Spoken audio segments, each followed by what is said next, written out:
We're here this morning for the purpose of taking evidence in case number 2019-00041, investigation into excessive water loss by Kentucky's jurisdictional water utilities. The testimony this morning will concern North Manchester Water Association. This case is one of 11 contained in the above-mentioned action. The others are Morgan County Water District, Kaywood Water District, Estill County Water District, Farmdale Water District, West Carroll Water District, Southern Water District, Hyde and Leslie Water District, Rattlesnake Ridge Water District, Big Sandy Water District, and Milburn Water District. Two other water districts are also a part of this group, but are not in this case because other cases were already pending, and those are Cannonsburg Water District and Martin County Water District.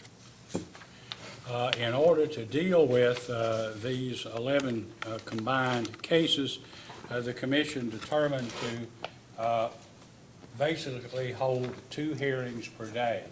So this morning we're starting with North Manchester Water Association, and at 1 o'clock in hearing room 2 we will begin a hearing on Estill County Water District.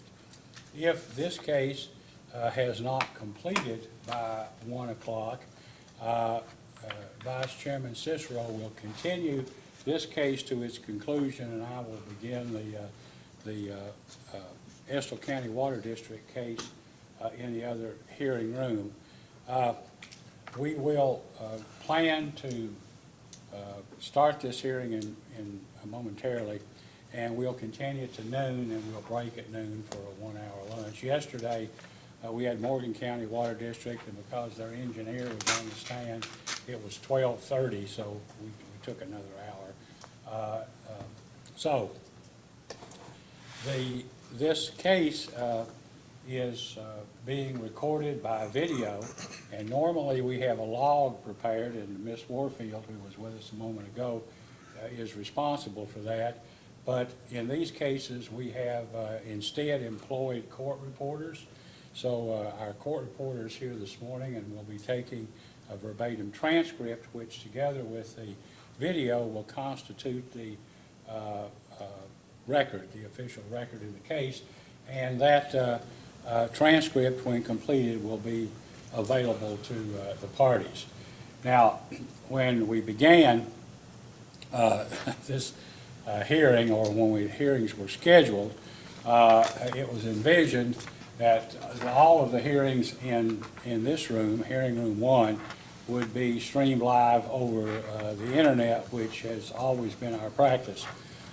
In the end of May, we completed a project which involved an entirely new video system with large screens and, of course, a lot of extra capacity. As happens sometimes when things are new, they don't work. So everything was fine Monday evening, and Tuesday morning when we got in here, the video works, but there is no live streaming. I'm sorry. However, later this afternoon, this video will appear on our website. Hearings in the afternoon in the small hearing room are capable of being videoed but not being streamed.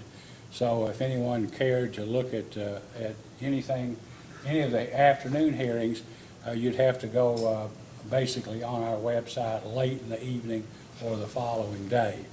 So, that being said, the parties to this proceeding are North Manchester Water Association and the only intervenor in the case, the Office of the Kentucky Attorney General.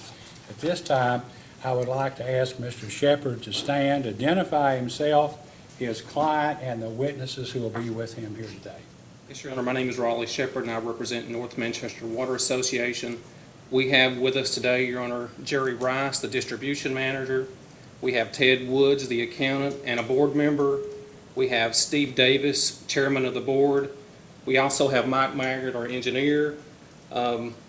There was a request, Your Honor, in order, I think it was number 7, where the commission asked for Josephine Gross.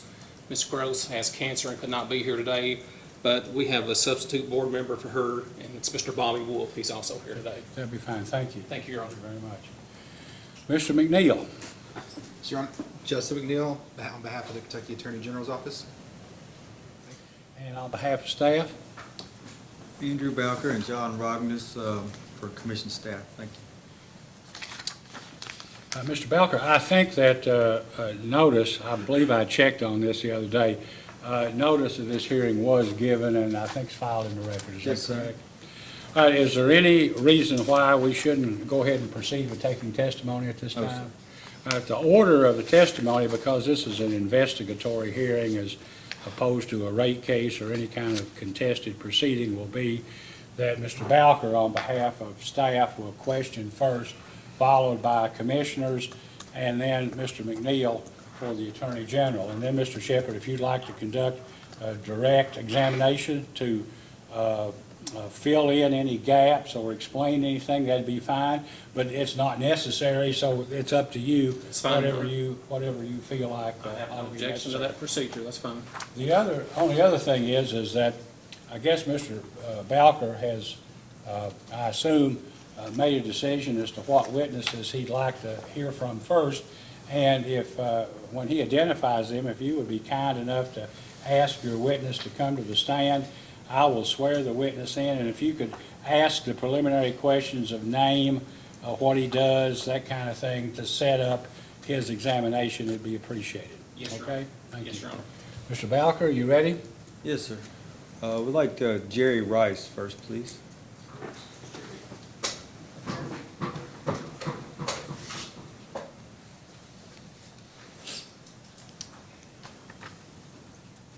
Mr. Rice, please raise your right hand.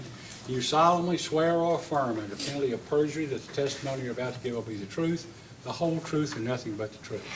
Thank you. You may be seated. Mr. Shepherd, you may ask. Yes, Your Honor. Mr. Rice, would you please state your full name for the record? Jerry Lee Rice, And, Mr. Rice, what is your mailing address? P.O. Box 305, Hoskinson, Kentucky 40844. And how are you employed, sir? I'm a distribution manager, North Manchester Water, And how long have you been in that position? since March 1st. Ask the witness, Your Honor. Bowker? Mr. Rice, how are you today, Good, how are you? this morning? I'm going to refer you to our first day request. That was on, in Appendix C of the March 12 order. And I'm just going to direct you to that data request, and it's question 36 and question 37 is what I'm looking at right now.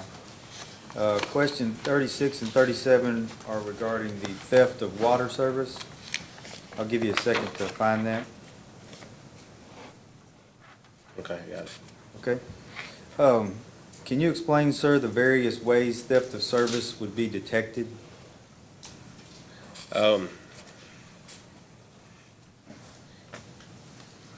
Unless, you have someone that has a pipe that's in the setter and it's flowing maybe 30, 40 gallons a minute or so, it would probably be the only way you could see it, maybe on the SCADA.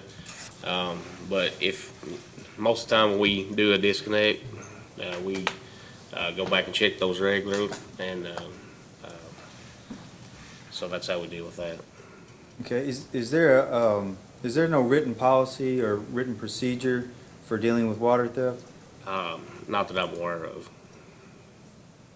Do you know if that's ever been discussed? You've been there since March 1st March. of, March 1st Of this year, this year? yeah. Are you aware of any discussion about creating a written policy or procedure for dealing with I theft had of water? not. And I don't know what maybe their policy was before in the past, so. Okay, and are you aware if there's been any discussion with the county attorney, the previous county attorney or this county attorney or Commonwealth attorney regarding theft of water? No. I think they may have in the past, but I'm not, familiar with that. Do you know at all if they, if you? Not 100% sure. That might be something that Mr. Davis could Okay. elaborate I'll on. ask him that. Thank you.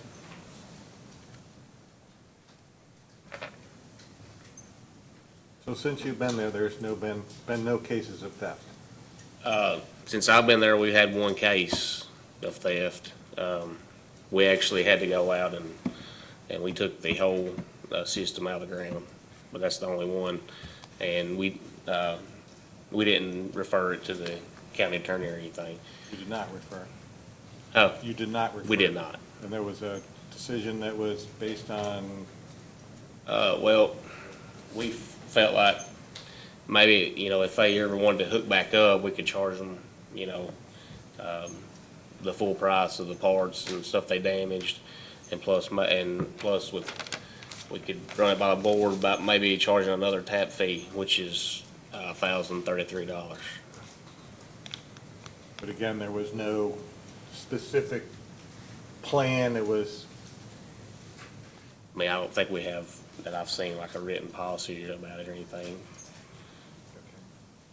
Who all went out on that? I assume you have no policy of restitution, that is, taking action against the person who's found stealing water to get some money back for the period of time the theft occurred, correct? Yeah. Thank you. I will mention, apparently, Commissioner Matthews has advised that we are streaming live, so somehow our system has been miraculously cured, at least for the time being, so. We don't ask how Jim does it, he does It it. is. Okay. Go ahead, Mr. Palker, I'm sorry. to Oh, interrupt thank you. Mr. Rice, do you know who all went out on that one call for theft? Do you know who else was with you? Myself and there were two other employees, Field personnel? field personnel, yes. Oh, okay. And what did you do when you got there? Did you go try to knock on the door, talk to Yeah, the person? we actually went to them one time and warned them, and they continued to steal water. So the next time we went, we actually tried to get up with them, and we actually did try to call the deputy sheriff, but they were unable to come out at that time. So then we made the decision just to go ahead and dig the whole service up. So the deputy sheriff was busy doing something else? Yeah. Okay, so it Yeah, they wasn't. were on an emergency call or something. Oh, okay, so it wasn't that the sheriff said, Right. but we're not gonna deal with that, that's water theft. That they would have dealt with it Right. probably if they weren't doing something else? Yes. Okay. And then you ceased water service at that location? Yes. Turned off water? Okay. Yes.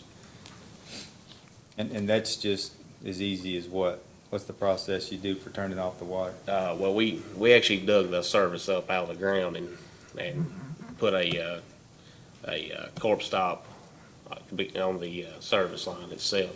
So, I mean, if they did try to steal water again, I don't think they would be able to do that.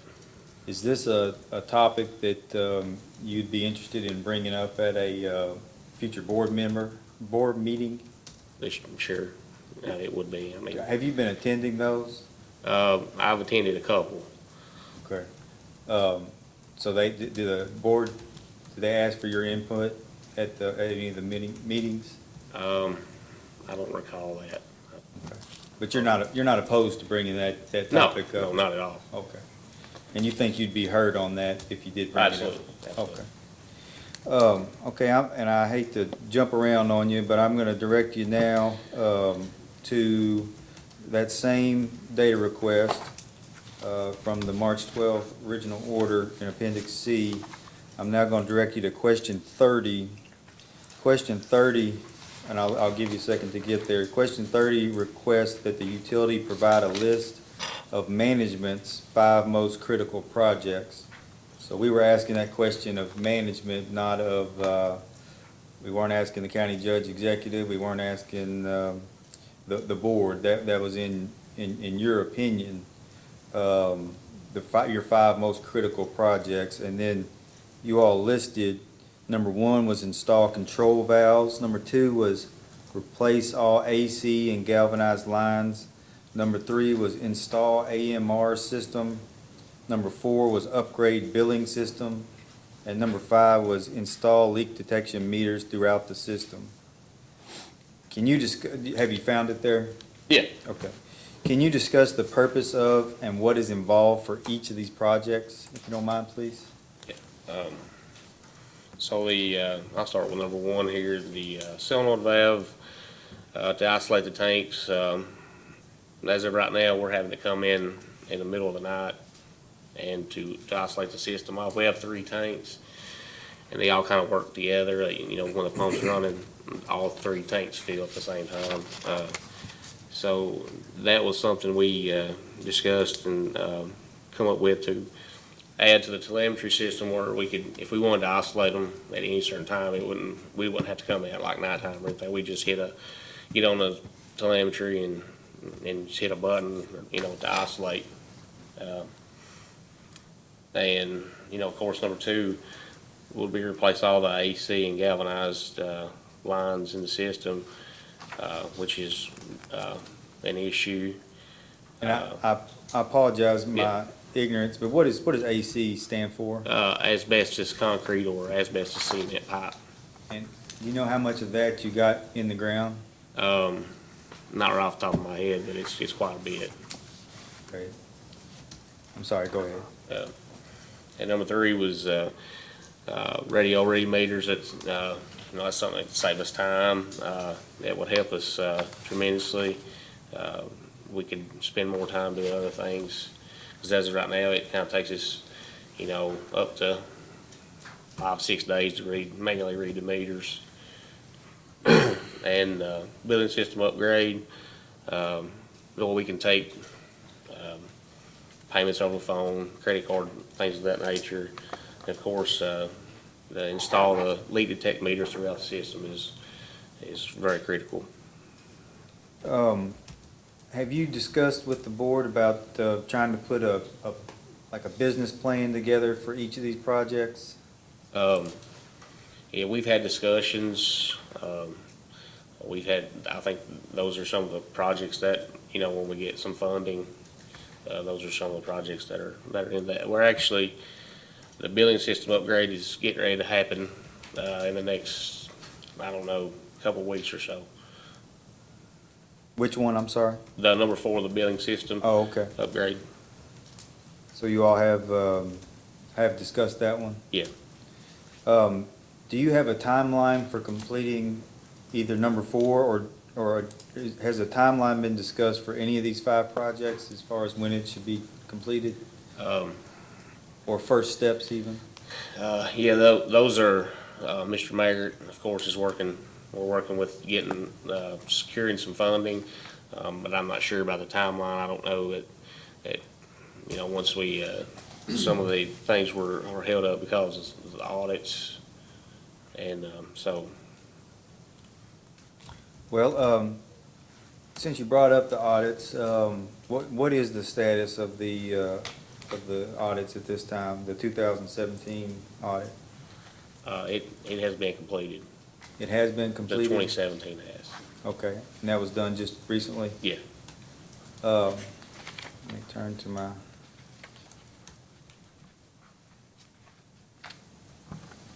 And when will it be filed? yes, sir, when will that be filed? I'm not sure. That might be something Mr. Woods could elaborate on. Okay. Well, we'll come back around to it. If I'll back up just for a second, sir, I meant to ask you, what is your background in as far as, before coming to the, Water Association? So I've been a licensed Class 2D operator for roughly 12 years or so, something like that, along those lines. And worked with Hyde and Leslie Water for around 13 years. Okay, thank you. Sir, does the utility currently have a water loss detection and repair plan in place?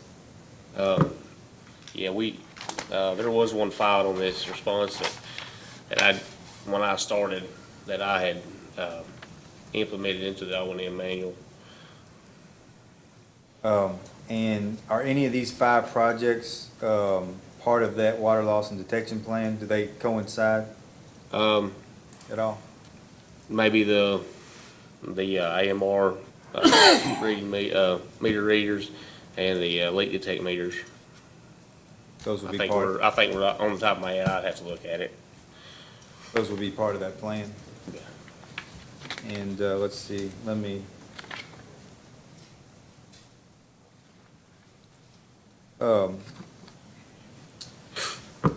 Can you explain to us, to the commission, in detail how the utility is implementing your water loss and detection plan?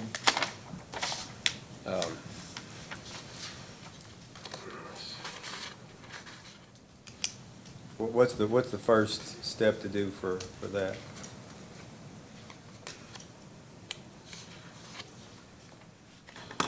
So basically, right now, we're kind of understaffed, and we are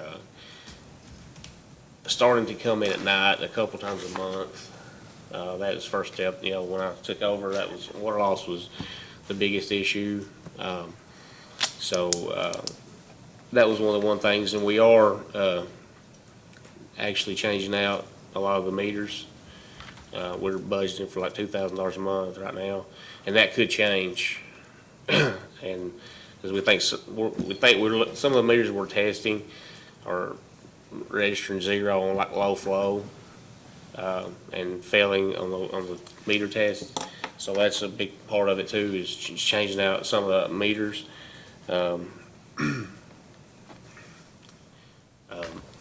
Coming in at nighttime and looking for, being proactive and looking for these leaks is the most critical thing right now. Do you have a specific personnel, specific leak detection crew that are always going out, or is it different people? Well, it's just myself and 3 other guys right now.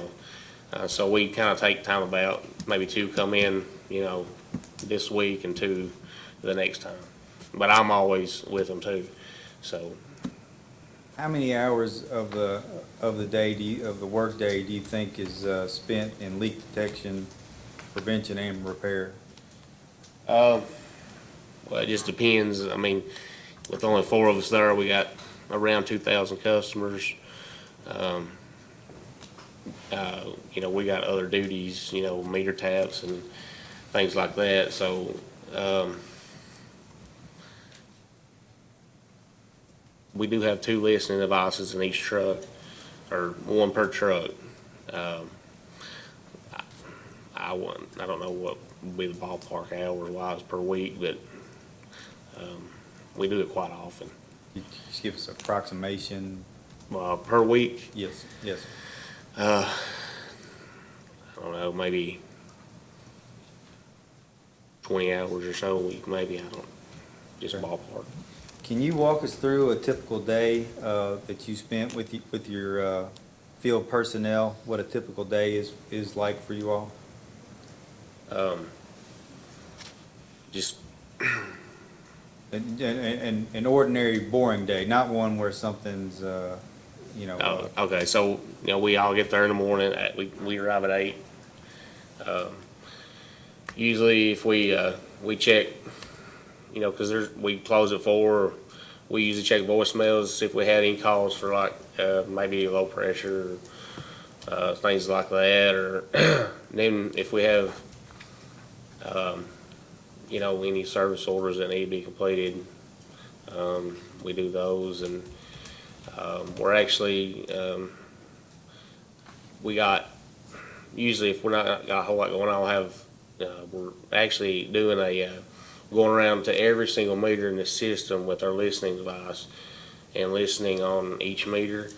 But sometimes, you know, that gets interrupted, you know, with other things that happen maybe. And so that's something we're doing right now. Because most of our leaks that we've had has been on like service lines that I found since I've been there. Do you have I'd like to ask a question. You indicated that two things about meters. One, that if you had, I guess, all the money available and could make a decision, one of the things that you would do would be to replace your current meters with AMR meters, correct? Yeah.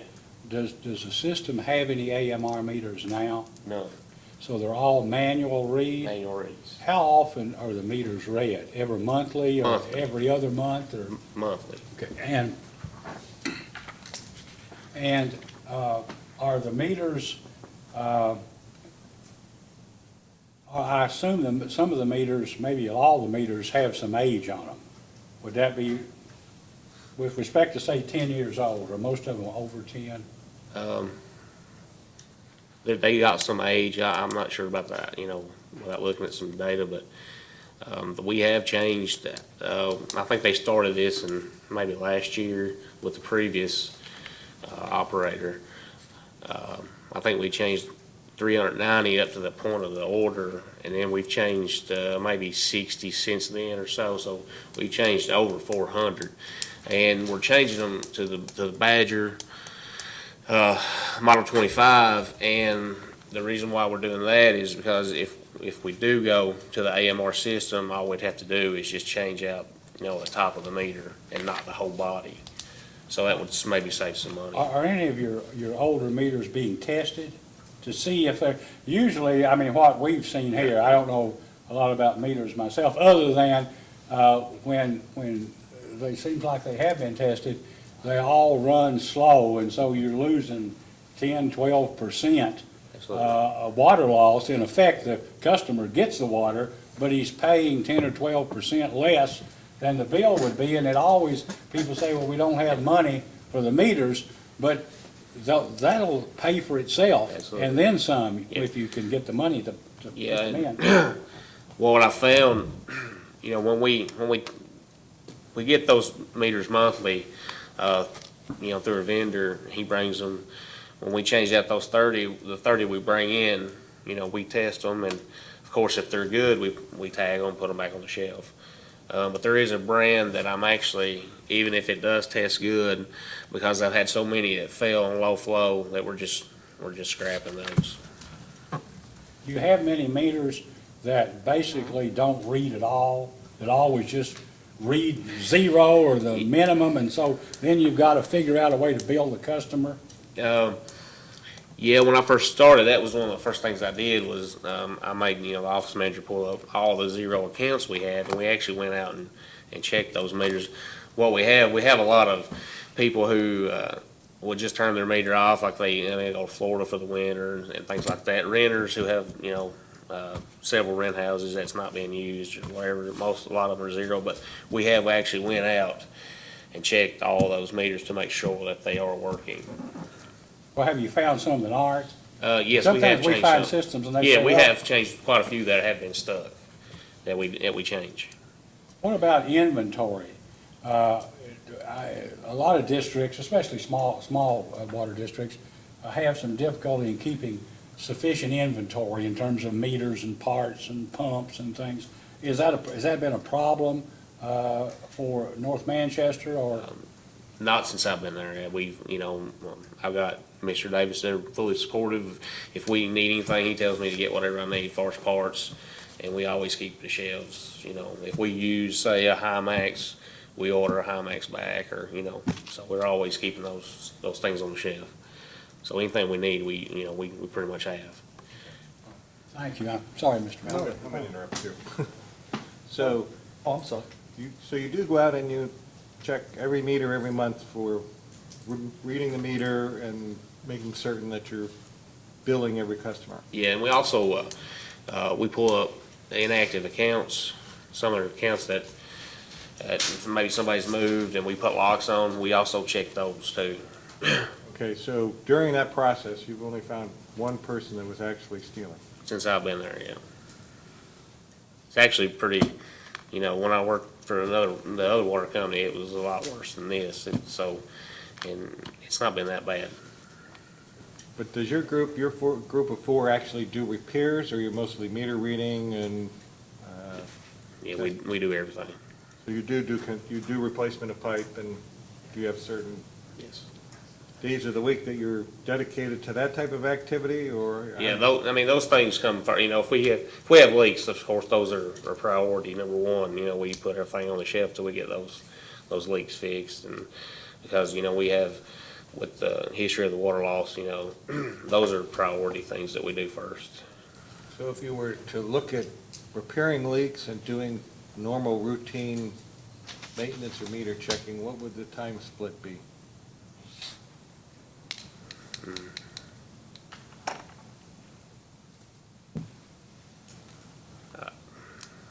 not sure I understand. Could you repeat that?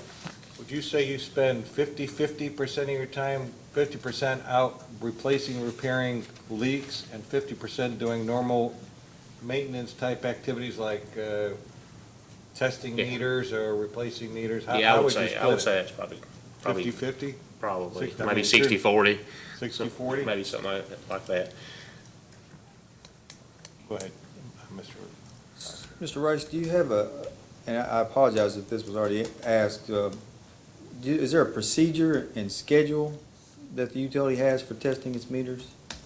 I don't know if they have a specific meter testing program, but what we do is, like I said, whenever any meters we pull out, like, just closeouts or readouts, anything like that, we always bring them in and test them before they go back in. Okay, and you responded, the utility responded on question number 19 of your second data request. That's the May 3rd data request. Utility provided an answer for the schedule and testing of its meters and customer meters. Stated that NMWA master meters are certified annually. All PSC guidelines are followed for customer meter testing. So other than that, can you explain that a little bit to us, what that means? What question, what number? It was question number 19 of the second data request, the May 3rd data request. We requested the utility provide the procedure and schedule for testing its meters and customer meters. And you all answered that the Water Association master meters are certified annually. All PSC guidelines are followed for customer meter testing. Right, so, one year, our master meters are, one year the city of Manchester, who we purchase the water from, it's my understanding that one year they pay for the meters to be tested, and we do, it's kind of, bi-yearly. And I can't attest what they did as far as meter testing in the past, because, I wasn't there, but the only thing I have to go on is what they did on their QMR reports and things like that, so. Could you explain the steps, including the timing of when you read meters? When you're trying to calculate water loss, trying to get the water loss percentage, is the water loss calculated on the day your meter reading is completed? Yeah, pretty much. It is on that same day? Okay, is there ever a time that it's not on the same day, that calculation? You mean like with the master meters compared to the cells? Yes, sir. I'm not sure I follow. Oh, so you make the calculation regarding water loss on the same date when all the meters are read? Or all meters are read on one day per month? You talking about the master meters? 'Cause we manually read our meters. It takes, when we get done with the meter readings per month, we have to enter them in to the billing software, and the office manager prints out a printout of the cells, and the master meters are read daily on every day. We have 3. We keep a spreadsheet, and so that's how we get the number of the total we purchase for the month. Okay, yeah, I apologize. I was actually talking about the customer meters. If you read those all on the same date. Are those read monthly? Yeah, Okay. And are they all done on one day, or how is that spread out? no, it takes us, like I said, it could take up to 4 or 5 days to read the meters to get them all completed. Okay.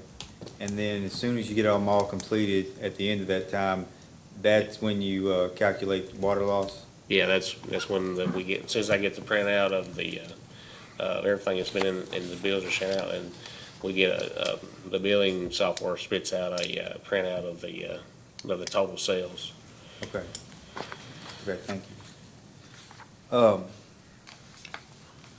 Can you, I'm gonna refer you now to the second data request, to question 8. We requested the utility's closest approximate number of service lines and transmission and distribution lines that were made with Blue Max tubing within your distribution system, and the dates they were installed. Have you found that one? It's a second data request, question 8, Okay, question 8. Yeah, in your response. I got you. Does the utility's response mean that it cannot confirm if you have any Blue Max pipe in the ground? Yeah, You just don't know? I don't know. And how is it that you don't know whether they're not kept it? Did the previous staff Yeah, not keep any records of that, or? No, not that I've found. And would anybody else have an answer as far as Blue Max that's here today? I wouldn't think so. Okay. I did ask like the old operator, some of the people that were there before, if they knew of any that were in the system, and everybody I've talked to has said that there was none, that it was all, just a normal CTS or IPS.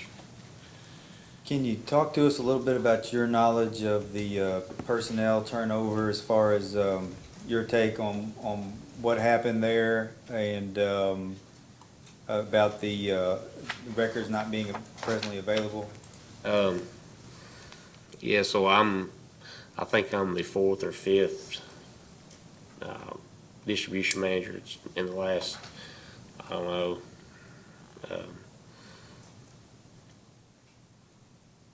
since probably, I don't know, maybe one of these board members could tell you when.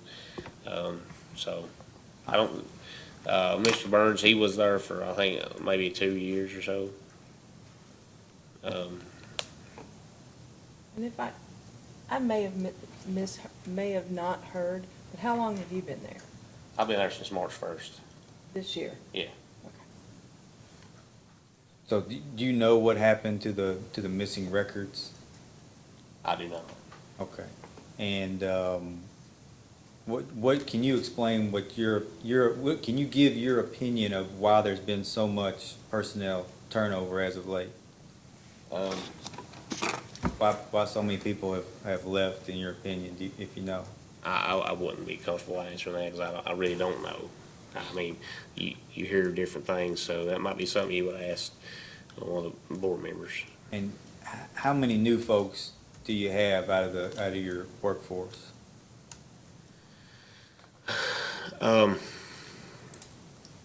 Since I started, there were, I can't remember how many had left, but 2 stayed, and it was me and those 2 when I first started, and since then, those 2 have since found other jobs, and probably maybe monetary, money, found, better paying jobs. But we've since hired, two other employees that had been there before. One who had been there for 13 years, we recently hired him back. And another one that had been there for 2.5 years, or 3 years or so. We hired him back probably about a week after I started. So when employees leave, if they tell you the reason they're given is just the lack of pay, they want to be paid more? Yeah, I mean, a couple of guys got better paying jobs, so that, you know, those two have quit on mine since I've been there. I can't, you know, I don't know why the other ones had, you know, Okay. before me. So why did they come back?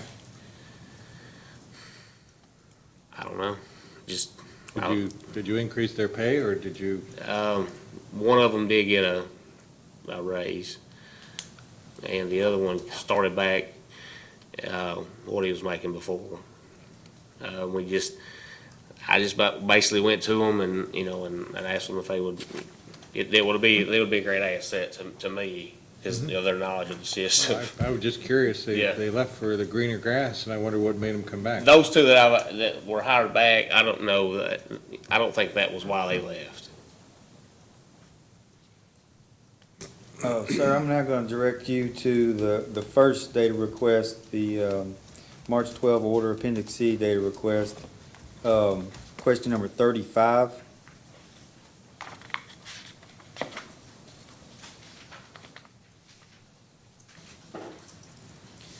That question is regarding the mapping of the utility's entire distribution area in order to be able to determine parts of the system with repeated line breaks.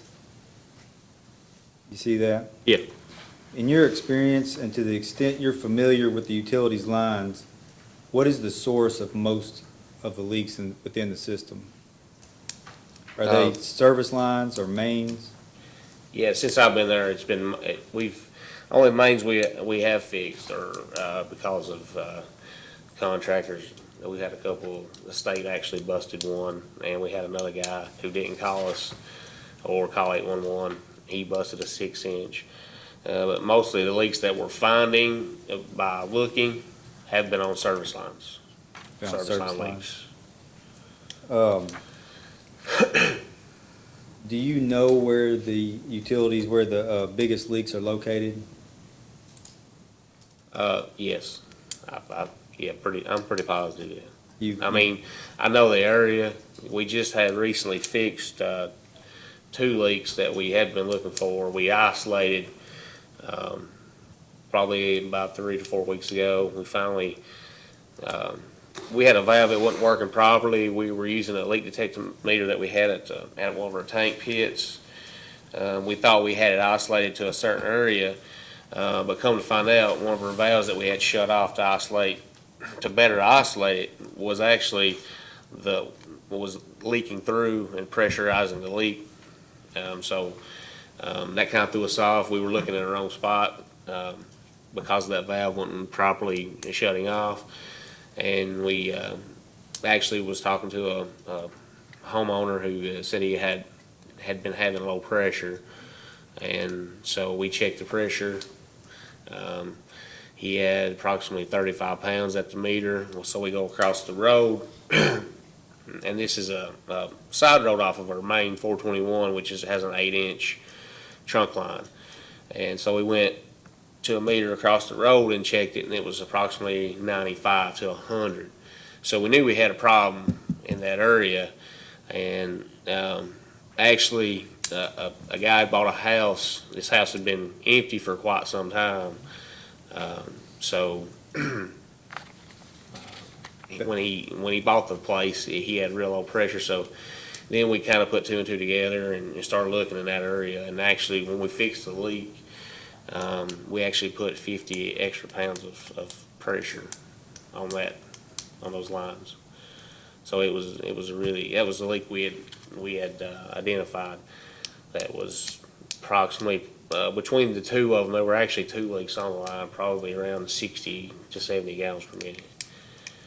Any other, besides those 2, any other big leaks out there that you're aware of where they Not that I'm aware generally of, are? but I do think we still have some problems on that one, what we call our Island Creek area, which is some of the original lines that was put in, I think, in the 70s.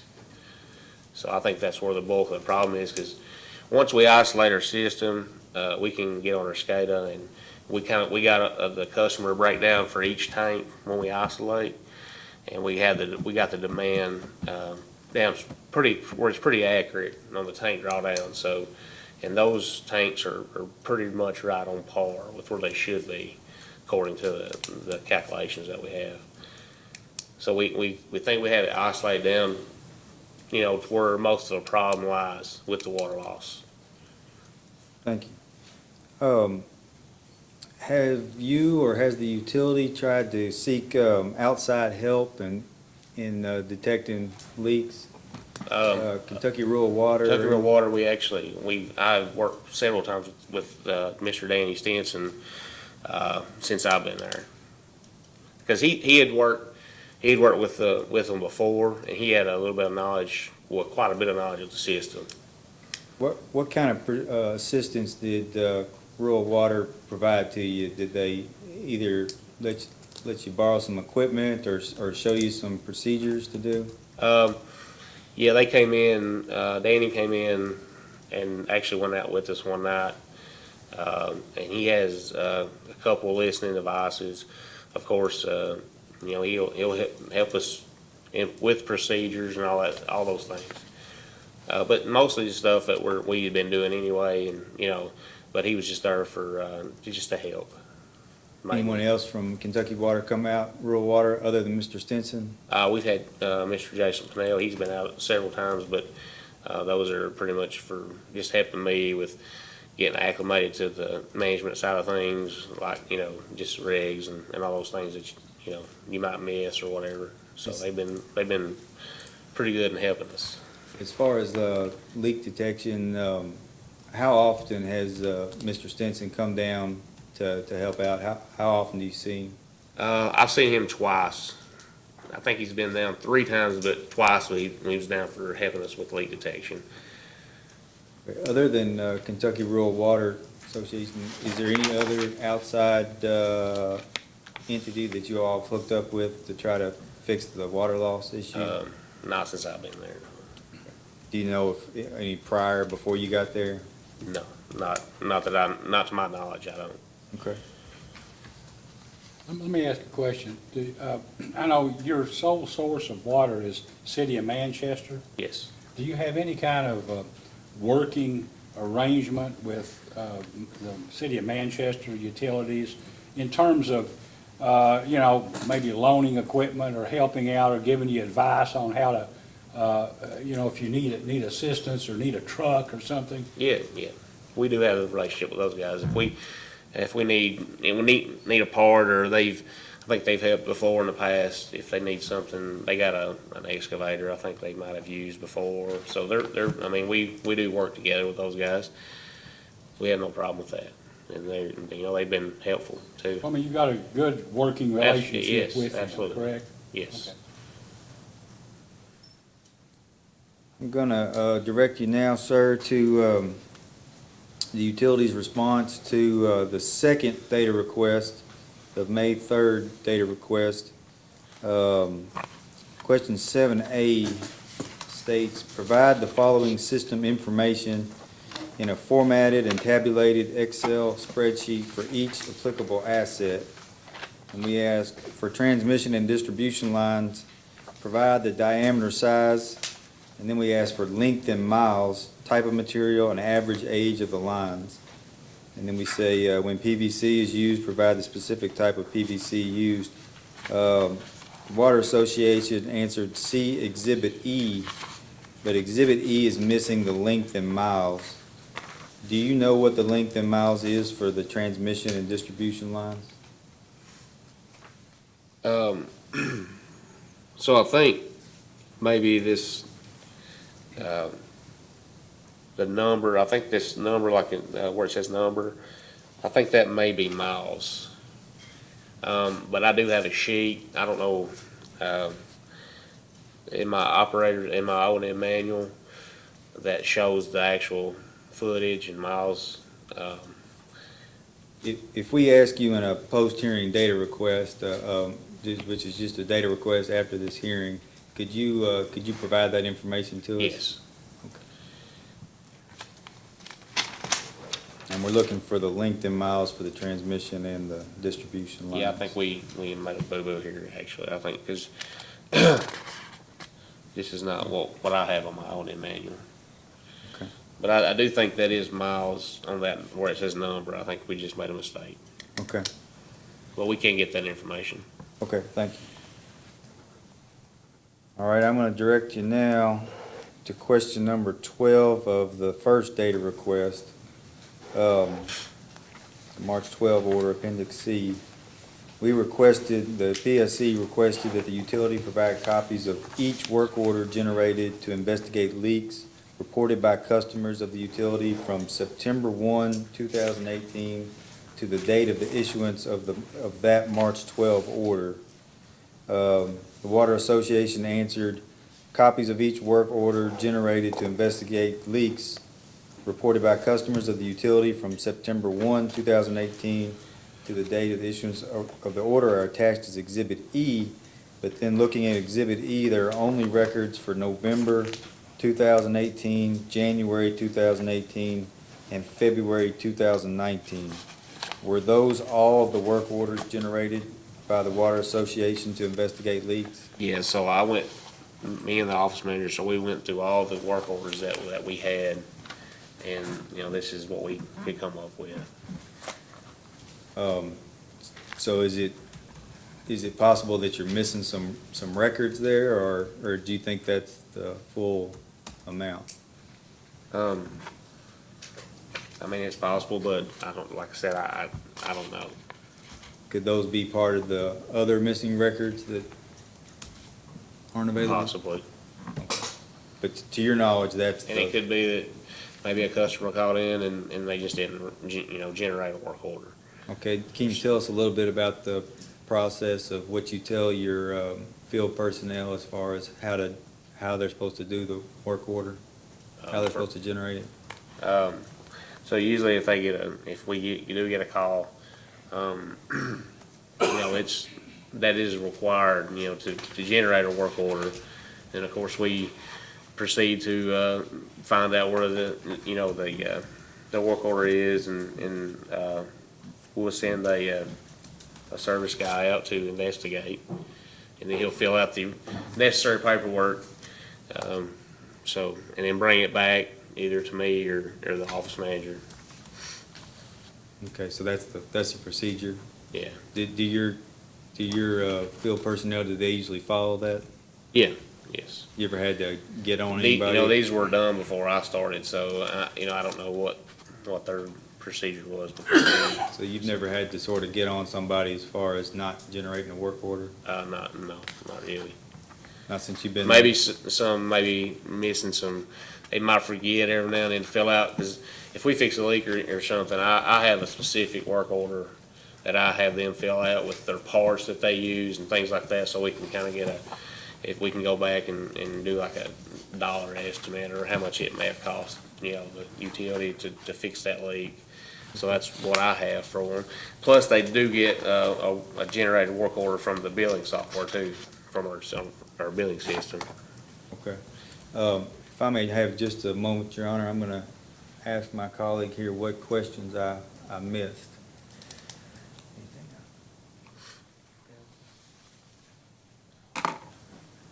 Okay, well, that's fine. I have no further questions, Your Honor. I understand. Mr. Cicero, questions? So you've been there since March. Yes. Did you approach the water district, or did they approach you about the position that you're in? Yes, I was contacted. When they contacted you, what did they say your responsibilities would be?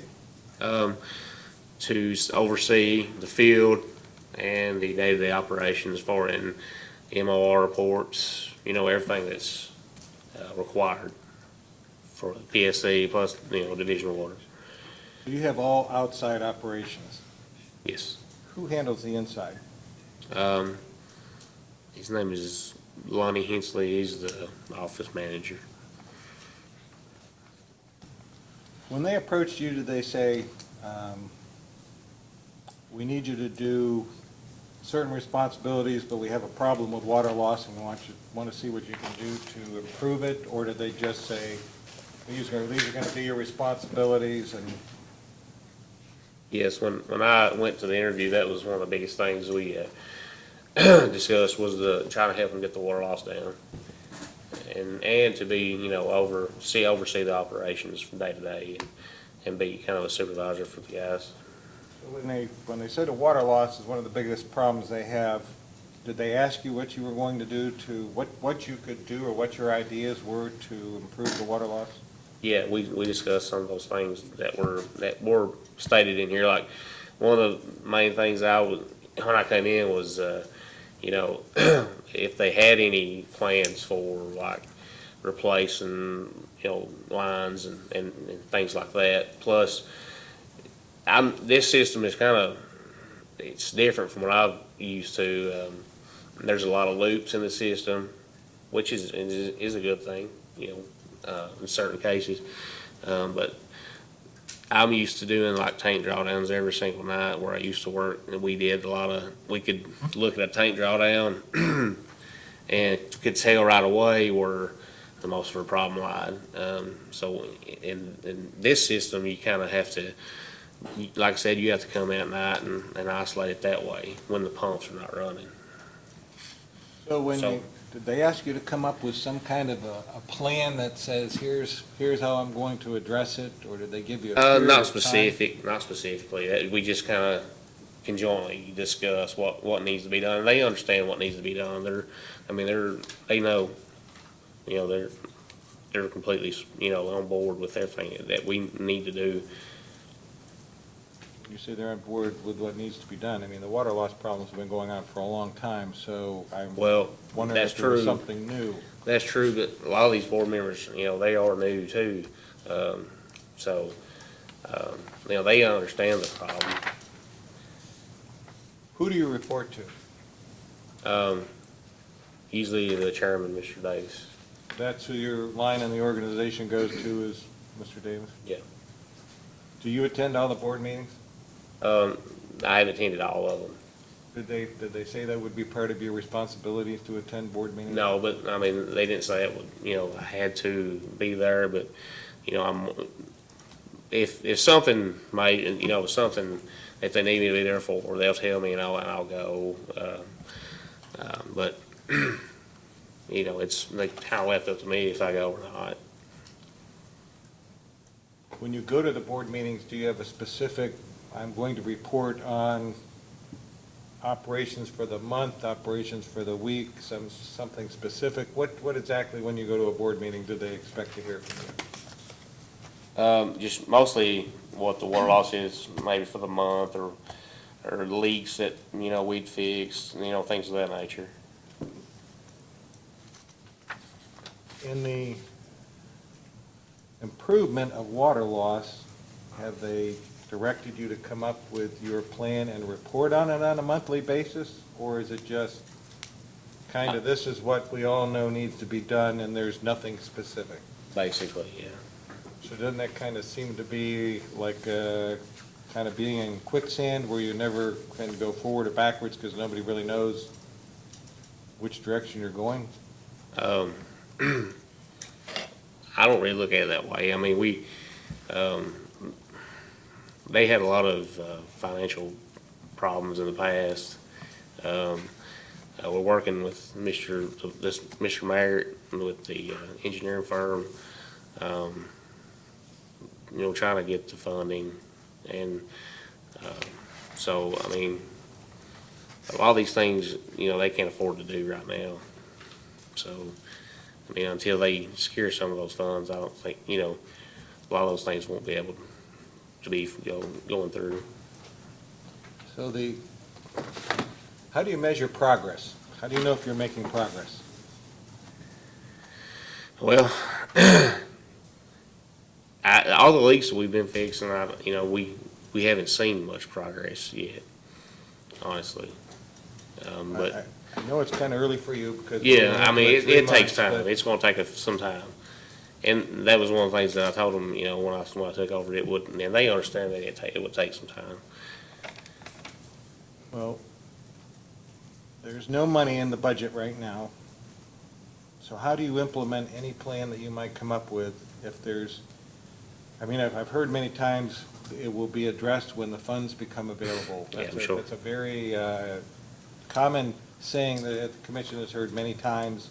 The intentions are good, but the money is lacking.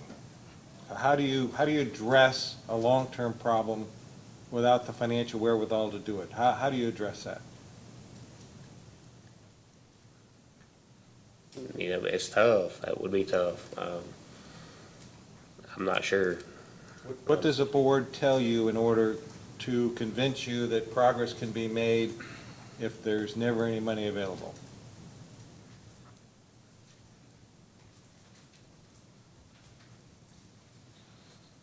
I don't really know how to answer that. Does the board have a plan in order to raise additional capital through debt, through rate increase? Has any of those plans been discussed?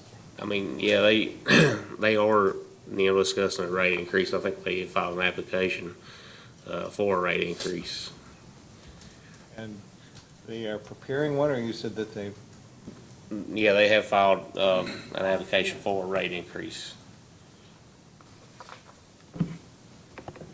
you know how much the district loses annually because of water loss above 15%? I actually did the numbers, and it was, I'm gonna say it was like $80,000. Yeah, about $90,000. That was per the last annual report that was Yeah, I filed. think I which was calculated it 2017. like 85,000 maybe, or something like that. $88,894. That would be the exact number, yeah, Yeah. per our calculation, but $90,000 would, I think, go a long ways towards improving, at least funding some type of project. Absolutely. Now, I understand that that's kind of the cart before the horse, because you can't realize the savings until the improvements are made. But on the other hand, the commission is trying to, we're holding these hearings so people realize it can't be a kick the can down the road. It can't be, the excuse always can't be, we'll address it when the funds become available. Because the funds on the current progress that's being made will never become available. There's no plan to obtain additional funds. I know you've talked about a rate increase. Usually you come in for a purchase water adjustment, and Yeah. that's at the pasture. That's not Right. a true rate increase. Yeah. I'll save my questions for board members and the accountant, I guess. Mr. Matthews? You do have an alternative rate filing case at the commission currently, correct? Yes. It's in the process. In that, was there any discussion of a surcharge to look at the leaks? I don't remember the specifics. I don't think so. That might be something somebody else, one of the other ones could answer better. I mean, when you talk about, how you isolate a section and you know the pressure here and it sounds like you know how to find them Yeah, if you had the time to spend to find them. So Right. it sounds like you've got maybe you might need another person. The radio feed Definitely. readers would free definitely. up your folks from, Yes. going out and manually reading meters every month. Yes, because, if you have like, this month when we were reading meters, with, I don't know if you've seen all the flooding we've had in eastern Kentucky, but we had quite a bit of lines that were washed away and things like that, so it took us, probably 4 or 5 extra days, to read meters. So that's the kind of things you deal with when you have manual read, meters. It just takes you, so if you have any kind of leak or anything like that, it just takes that much more time, so. That's all I had. Mr. Rice, how many outside employees are there? There's you and 3 others, is that correct? At the moment, yes, and we actually have, I forgot to mention, we did hire a part-time meter reader too, just to help during meter reading. How many inside employees are there? There's 2. So you got basically 5 full-time employees altogether, right? And I think I saw somewhere here, or maybe you had 117 miles of line. Yeah, it's for somewhere in that neighborhood. Basically, 4 of you. 4 of us. To work on. Tell me something about your job duties. As far as you know, is there a written list or paper that has your job duties on it, what your authority and responsibility is? So, yeah, I think I, excuse me, I think I responded to, there was a attachment, but they're actually redoing, in the process of redoing an employee handbook. But basically my job is just to, do all the MOR reports and see the day-to-day operations of the distribution system. So everything that's involved with that. Well, I know you've only been there like 3 months, but I mean, do you have authority to hire and fire outside employees? Or is that with the board or somebody else, or? Kinda, I do have the ability to hire.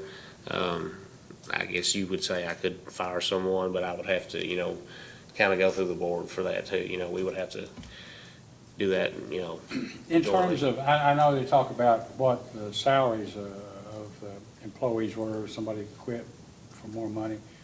Do you have the authority to give raises? No, Is that a board? That would be a basically, board decision. Board function? yes. As far as you know, and I know you may not know, but the office manager, the inside person, does that person have authority to hire, fire, or to give raises, or do employee evaluations? No, I wouldn't think so, no. I think you indicated you'd worked a long time at Hyde and Leslie County, is that Yes. right? How long did you work there? Probably about 13 years. And when you left Hyde and Leslie, that's when you came?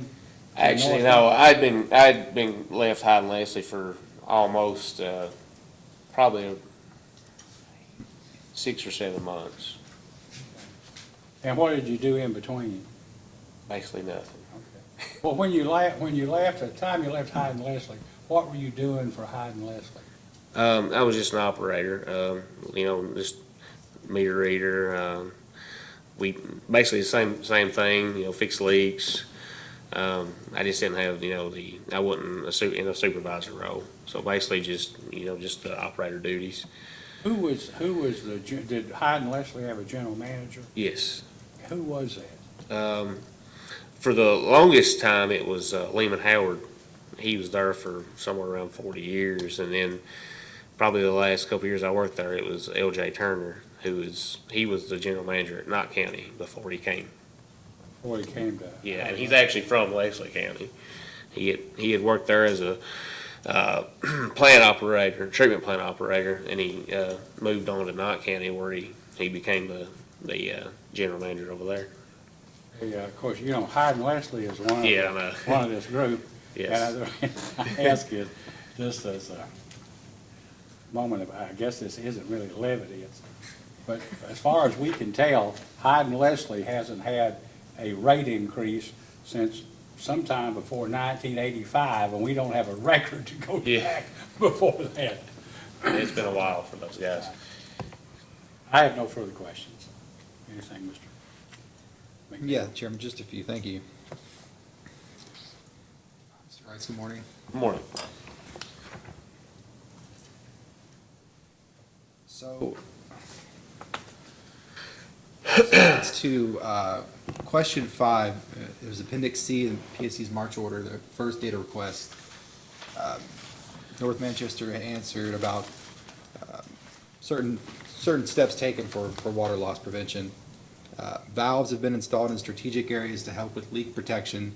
Also, certain elements are being added to future projects to help with water loss control.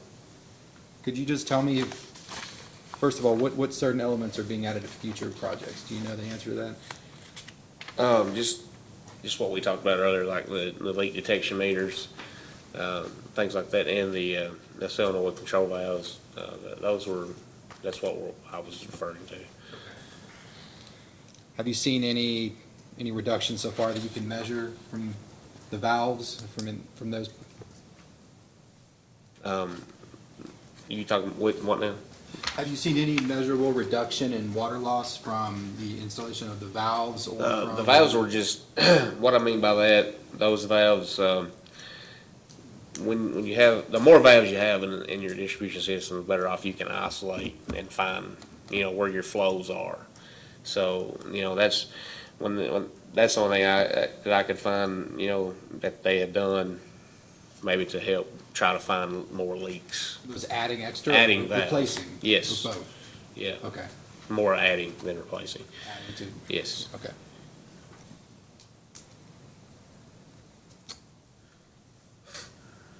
Also in that Appendix C, there was as part of Exhibit C, the capital improvement plan.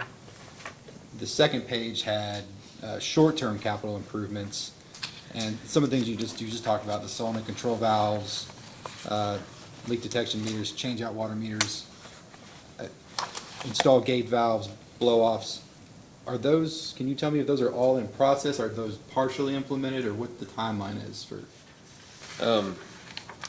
Yeah, see, this was just none of this is, other than the change out of water meters where we're budgeting, like I said, we're getting this $2,000 a month in meters.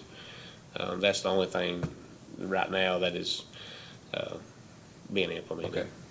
And how are you prioritizing where to install those meters? Yeah, so that, we just basically go find out which ones are, go to a meter book, and we just kind of just starting and from scratch and just starting in one area and just, that's how they were doing it before. I kind of spread them out a little more now. So, which we're actually trying to target the ones that I spoke about earlier, the Elster brand. Those are kind of the ones we're kind of targeting. When we read meters, we kind of make a mark if that's the brand of the meter. I tell the guys, hey, if you see an Elster meter here, just make a little mark that we know, because those are the ones that are mostly failing when we test the meters. So that's what we're kind of targeting right now. Do you have adequate records for all that, for the meters? As far as I can tell, they do have the records. They're not on a spreadsheet or anything. They're just in a big filing, and it's a headache. We're actually we've come up with this kind of a solution for that.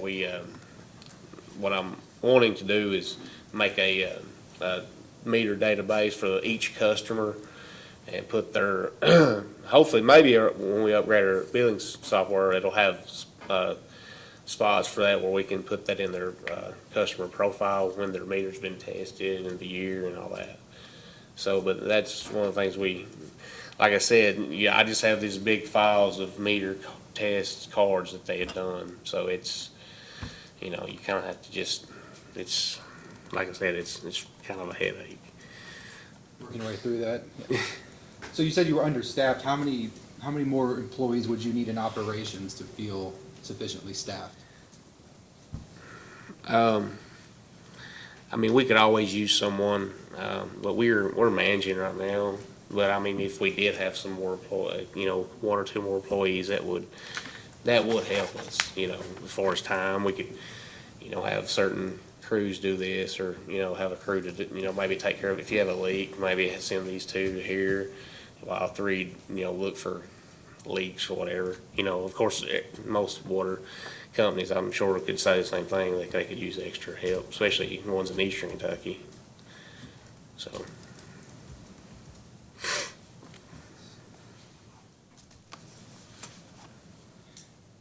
It was mentioned in the record. Do you know if the engineering company you hired has provided you with a revised distribution map by June? We haven't got it yet. Okay, but it's still. That's still ongoing, yeah. I will say that though our Cumberland Valley sends us maps, and they're pretty accurate. So with the distribution mains, so those are pretty accurate. The only thing we don't have is just the map of the service lines, service connections.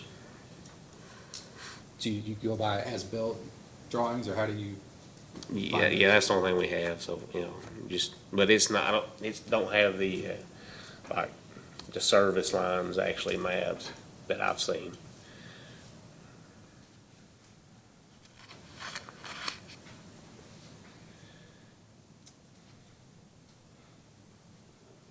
I know you just got there in March. Can you tell me about annual inspections, though? Do you know if North Manchester performs annual inspections for certain equipment as required by regulation? What, you mean like what kind of, we do monthly inspections of our facilities. What do you inspect? Tanks, pumps, vehicles, equipment. Have you been keeping records? Yes. Adequate records of all that? Yes. Okay. I was referring specifically in 807 KAR 5:006, section 26, there's a list of certain things that utilities shall inspect annually and then some monthly. Yeah. Monthly was like equipment, vehicles, defects.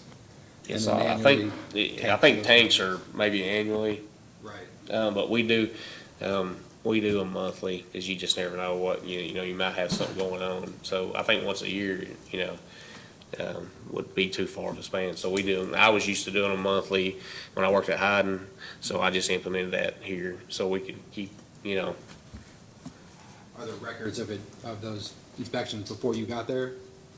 I don't think they didn't do them monthly. Like they were doing them annually. Okay. But they were keeping, vehicle maintenance monthly, or, inspections monthly, but the tanks, I think they were doing those annually.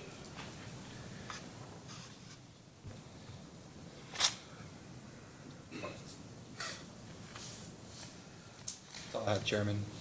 I just have one question, Mr. Shepherd. You indicate, I think, that you all are replacing like meters to the extent of $2,000 a month. And what do you think a meter costs? I think our price right now it's locked in, with Badger, it's $62.50.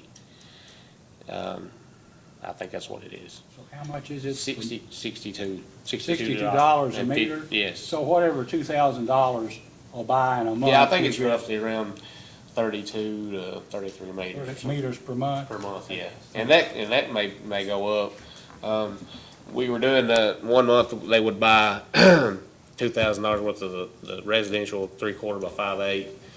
And then the next month they would buy 1 inch, but we we don't have that many 1 inch. So, from here on out, I think we're just gonna buy the residential ones, yes. Mr. Shepherd, any questions? I don't have any questions, Your Honor. Anything else from anybody? Just a quick follow-up, Your Honor. Do you have any records backed up on computer, or is it all just written down? What kind of records? Any records that are kept, as far as whether they're work orders or anything, are they, any of it backed up on a computer, or is it just all written down? Yeah, it's all written on just on a work order, and I keep it in a file in my desk. Okay, and has the utility thought about trying to back up some of these records on a computer? That may be something that the new billing system upgrade, system may have. I'm not sure. But I mean, that would probably be something that they would probably, be in, for. That way, if somebody makes off with your record, you'd have a backup. Yes, yes. I guess they could steal a computer too. But, and I do want to follow up just briefly. The utility provided to us in the question 3 of the second data request, its top 3 obstacles preventing its progress toward reducing water loss. And the utility stated, number 1 was funding for line replacement. Number 2 was aging infrastructure. And number 3 was personnel turnover. Do you agree with all those? Yes. Do you have any suggestions as how to overcome any of those 3 obstacles? I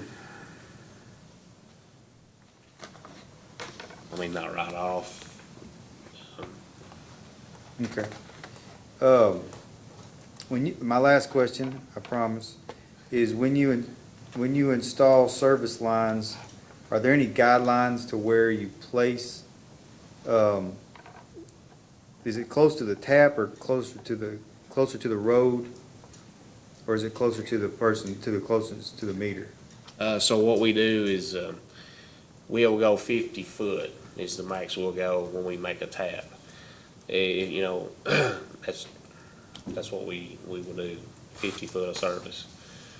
But maybe if we have to bore under the road or something, it may be a little more than that. But, you know, usually the guideline is 50 foot. So that depend on the terrain and where the Right. house is located and everything? Right. When you make that I determination? mean, we won't, you know, lay a line up, and put it in behind somebody's house or anything. I think they did that before, and that's, you know, will cause you some issues later on. So that procedure has changed? Yes. Okay. And, you said the 50 feet come from guidelines? Yeah, that's what we go by when we make a new tap. 50 foot is the max that we'll go from that, you know, main line where we make the tap. Could it be any closer than 50 feet? It could be, but I'm just saying 50 foot is the max. Oh, okay. But it could be closer, depending on where you know, if say you got a house next to the road here and they got just a little bank here and the line's in the ditch line, we may only go 5 foot or 10 foot. So, All right, I have no further questions.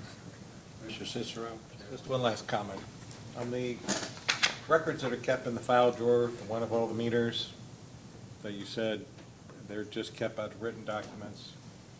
Is there a plan for office personnel to enter that, or is there just no plan at all at this point?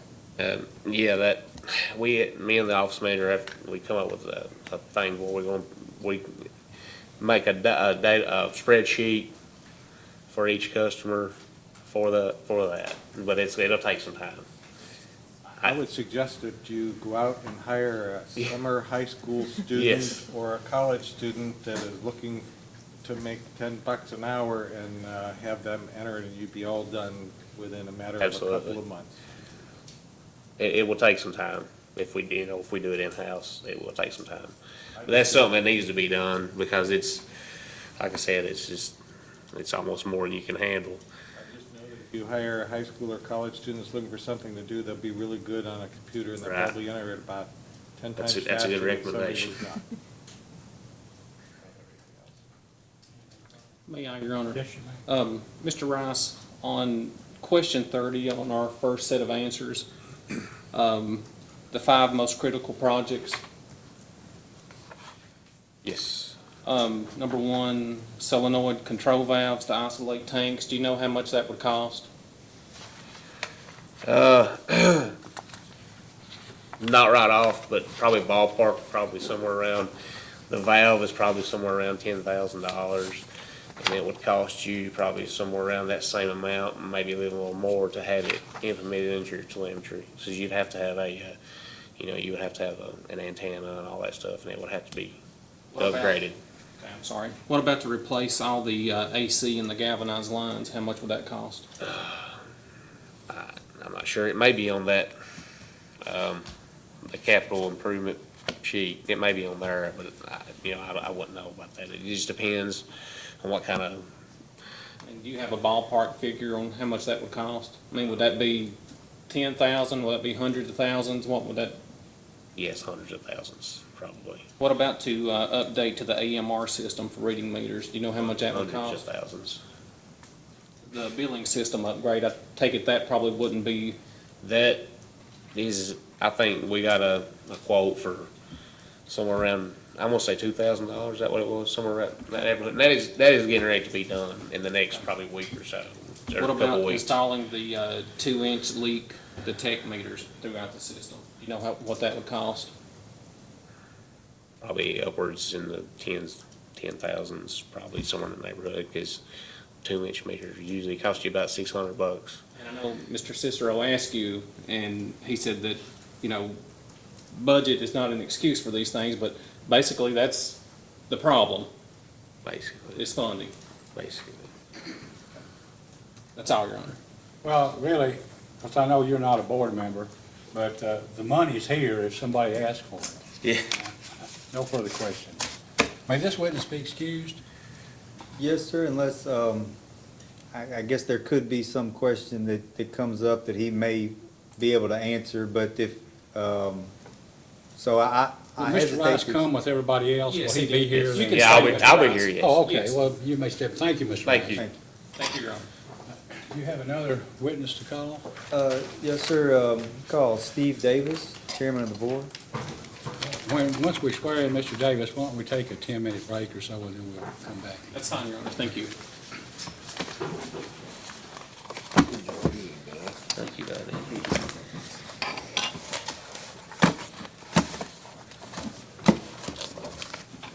Mouse dry, I don't know what. You got your, Say one, that's it. this is one. I got mine all jumbled up here.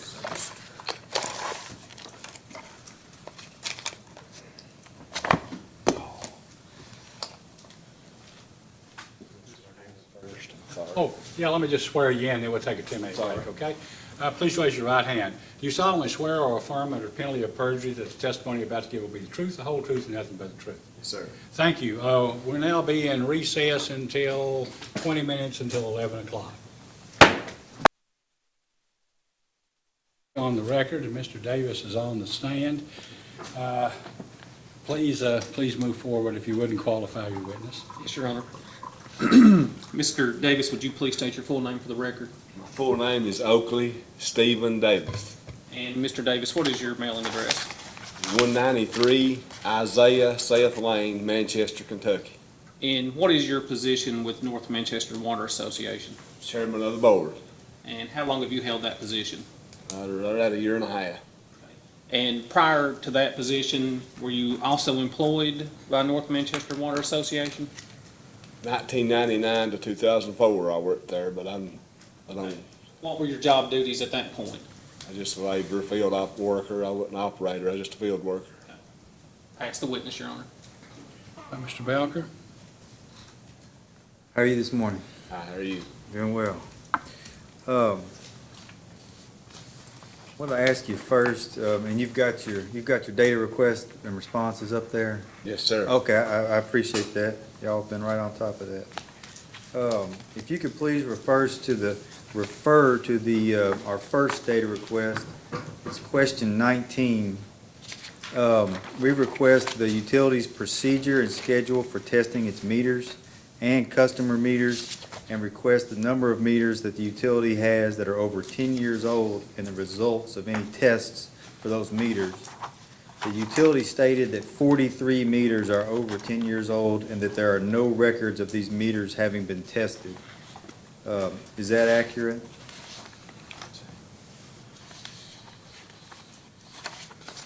Question number 19, you say? Yes, sir. The utility responded that it had 43 meters that are over 10 years old. Do you know if those meters have been tested since the utility did the response, or they still need to be tested? We still need to be tested.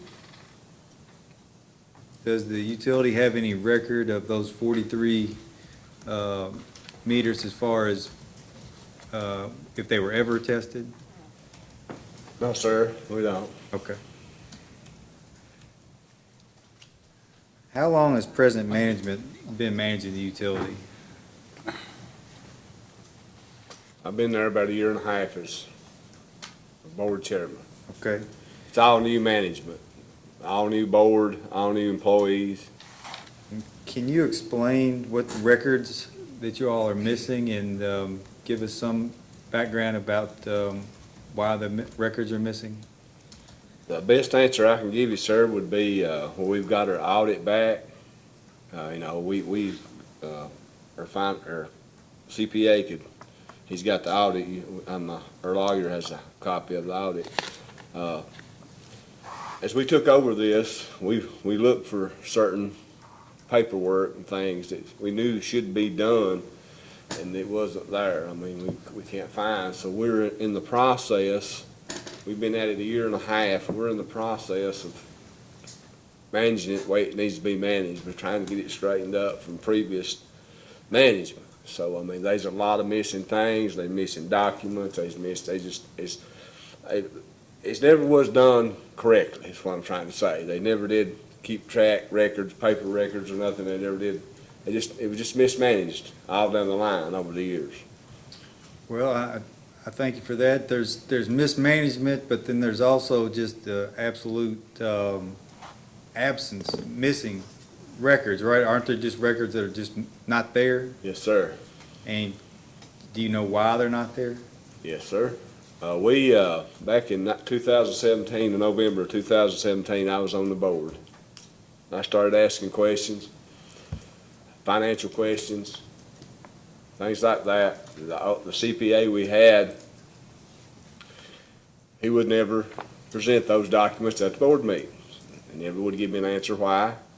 So we ended up asking for an audit for some finances Mr. Maggard's working on for a grant for us. And after that word was mentioned, audit, all the board members quit, except me, and I was just a board member. I wasn't president. I just got put in this position.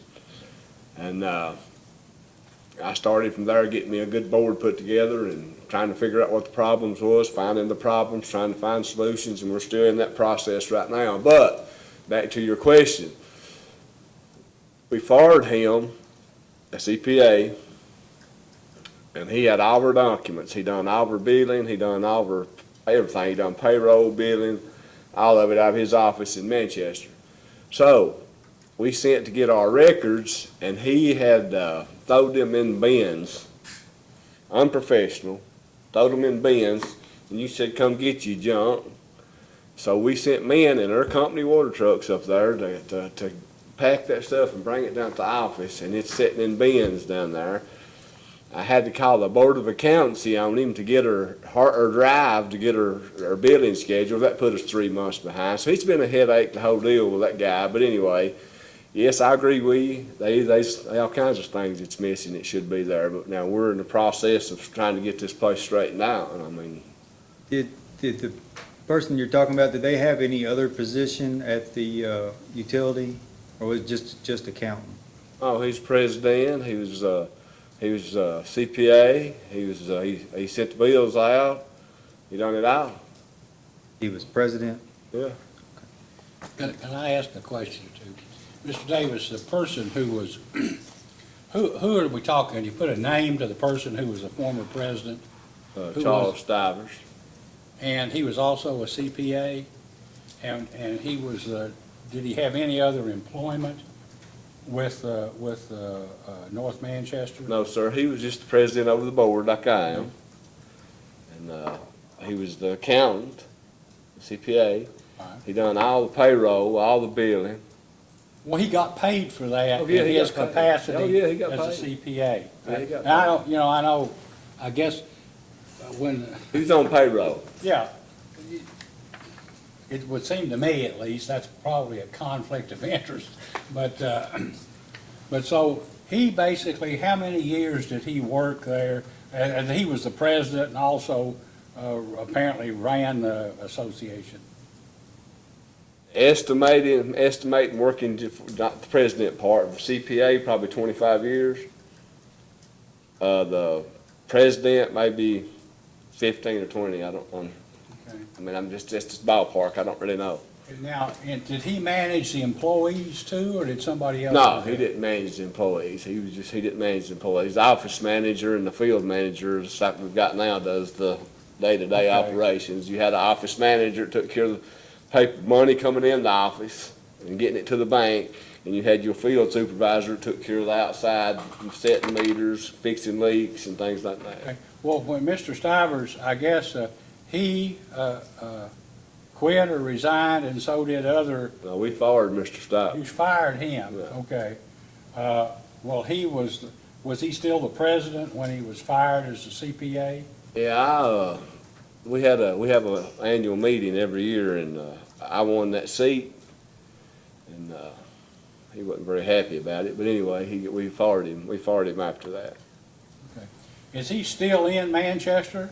Yeah, as far as I know. Okay, well, and so basically, then when you tried to get your records, that was a problem because he didn't, Put us behind 3 months, sir. and apparently, from what we understood, and this is hearsay, I guess, from some of our people, all of the records, maybe that when you got records, there might have been some question as to whether all the records were there. It wasn't all there. I mean, it'd just be like just dumping it out in the bin and say, come get it. And we probably didn't get all the records from 25 years he's done the accounting business. I mean, there's no way they was in them 4 or 5 bins. I mean, you've got employees, all your employee stuff, all you got your all your customer service and billing and all that thing, all that stuff. We didn't get none of that. So you indicated that other employees were let go too, not just Mr. Stivers, but there was the office staff. Well, our board doesn't get paid. Right. So they, when we mentioned audit, they decided they just wanted to quit. Our board members don't get paid. All the board members except for one and me stayed. Okay. And the office people, they decided to leave. And we've had several employees leave. And we had several come with hard them back because they left on good terms. They give their 2 weeks. Right. They give their 2 weeks, poured it, and they did, and then they come asking for their job back, and actually, we needed them, sir. One of them's got 14 years' experience, and he didn't get let go for his work or ethic or nothing. He just decided to give his 2 weeks and decided to seek employment elsewhere, and I guess he couldn't find no other work. But the office manager quit, the inside, the office Yeah, person. yeah. And that probably puts you in a hard place. Yes, sir. Yes, sir. It's been hard. Because not only didn't you have a lack of records, but you didn't have anybody in the office who had any historical knowledge of what had happened. She put us on short notice, and we got a guy in there that got Lonnie Hensley, the guy we got now. He got 8 days with her. 8 days, I think, it's the exact days he got to sit with her and try to learn all of it. And we're still, That's a quick, we're still, quick lesson. and we're right? still learning. We're still learning. So at the time that the new group took over, do you know now about what the financial condition of North Manchester Water District was, or Water Association? Was it financially viable? Was it in financial difficulty at the time when the new group took When the over? new group took over, yes, sir, it's bad financial difficulty. There was no parts for the men to work with. I had to go and ask a friend of mine that runs a gas station and puts tars on trucks. When he put tars on the trucks, I would stand good for the money until the water company got the money. You had to guarantee them yourself? I guaranteed guarantee them. payment? Martin Bowden's his name, 421 service station. But anyway, we had $4,500 in the bank. We had 7 bank accounts. There was $7 in one, $5 in one. It was supposed to have been $91,000 in one. It wasn't there. So I start looking at all this stuff, and I'm starting to put 2 and 2 together, and I get our board together, and we realize something bad wrong. And we've been working on it since. We're making progress. I guess without records, was it hard to determine where the money went? Yes, sir. Yes, Have sir. you ever been able to find out to this day what happened? They've got some things going on in Manchester in court over it, but as far as me knowing exactly what's going on, and I've been up there, I've been subpoenaed twice to testify, so, I don't know what's going on that deal. Like a grand jury? Yeah. And no, have there been any indictments or anything? No, as sir. far as you know? What is, skipping forward to now, what's the present status in terms of financial for North Manchester Water District? Last month's board meeting, we had, I think it was $203,000 in the bank.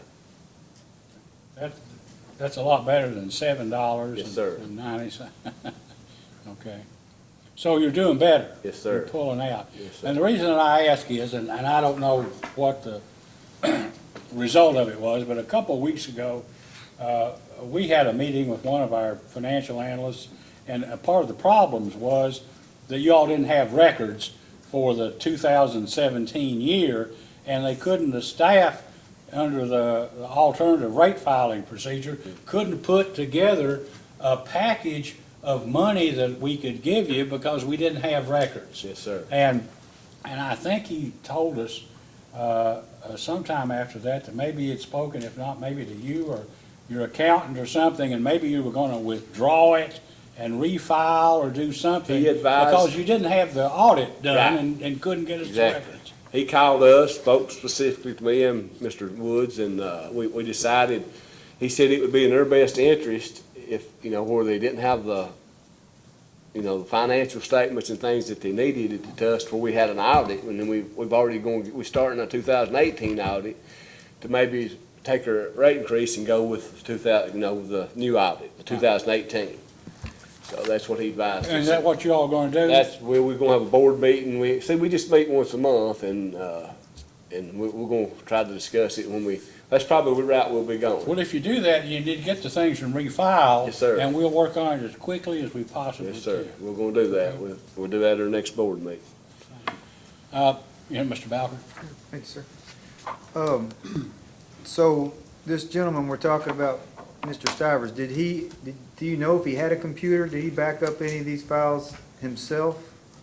Did you ever see him typing on a computer or a laptop computer or anything? No, sir, I've never had no relationship with him other than a board meeting that night and a couple board meetings that he attended before he's gone. But as far as your knowledge, he just kept paper records?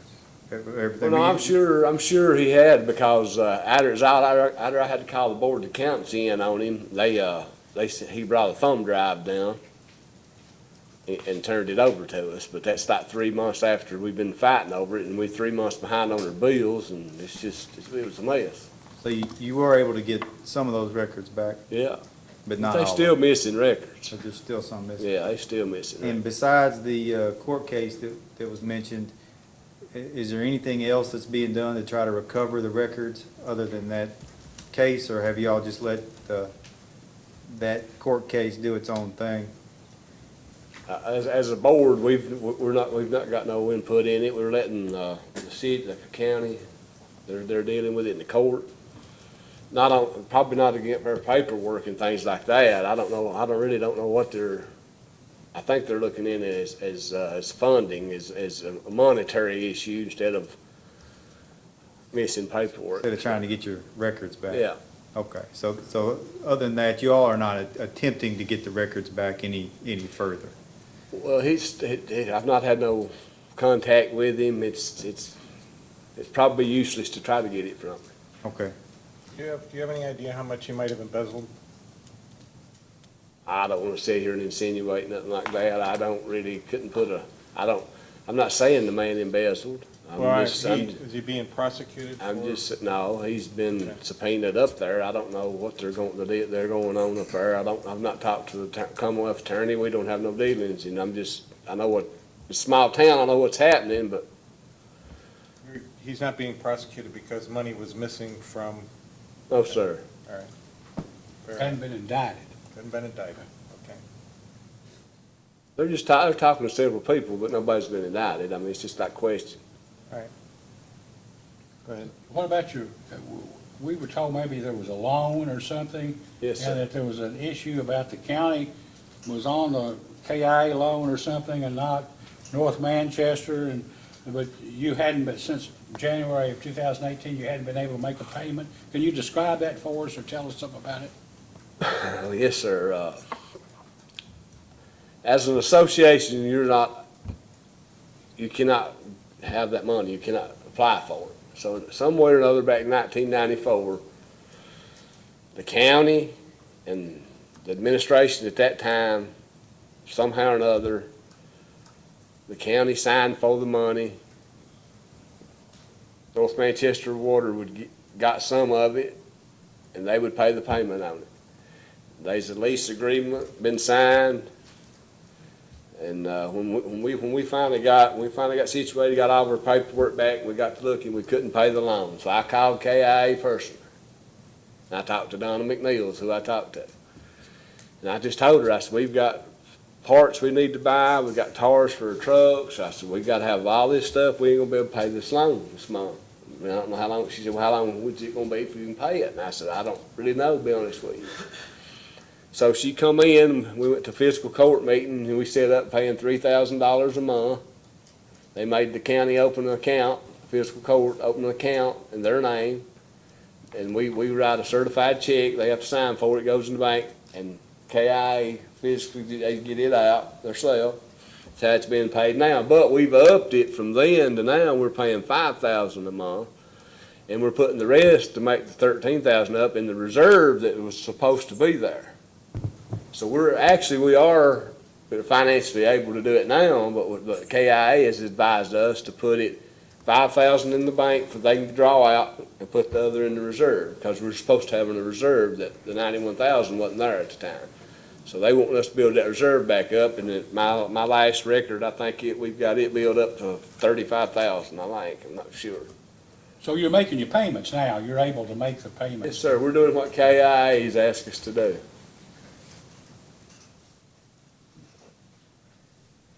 Okay, and is the fiscal court satisfied with that? Not really. What's their issue then? Their issue is, the guys that's over it now, they've got an issue with how it was done in the past, and the counties, if we just decide we don't want to pay it, even though we've got that lease, and we're not going to do that, we're going to pay it. They're on the hook for it. They're responsible for it. And see, and that's what brought all of it up. They had an audit done at the city, the county did, and that showed up, that KIA loan showed up on the city on their annual budget. And that's when it all started. Okay. Is it the city of County. Manchester, is that who? County. The county, okay, the county, all right, okay. Thank you. I'm gonna direct you to something. First data request, if you have the first one up there, the March 12th order one. Question number 30, I believe you were in the courtroom when I was asking similar questions about question 30 of the first data request to Mr. Rice. But I wanted to ask you as well regarding the 5 most critical projects. Did you hear us talking about that earlier? I just wanted to get your input as chairman of the board. Can you describe what you believe to be the purpose of each of these projects and what you think would be the timeline for getting them done?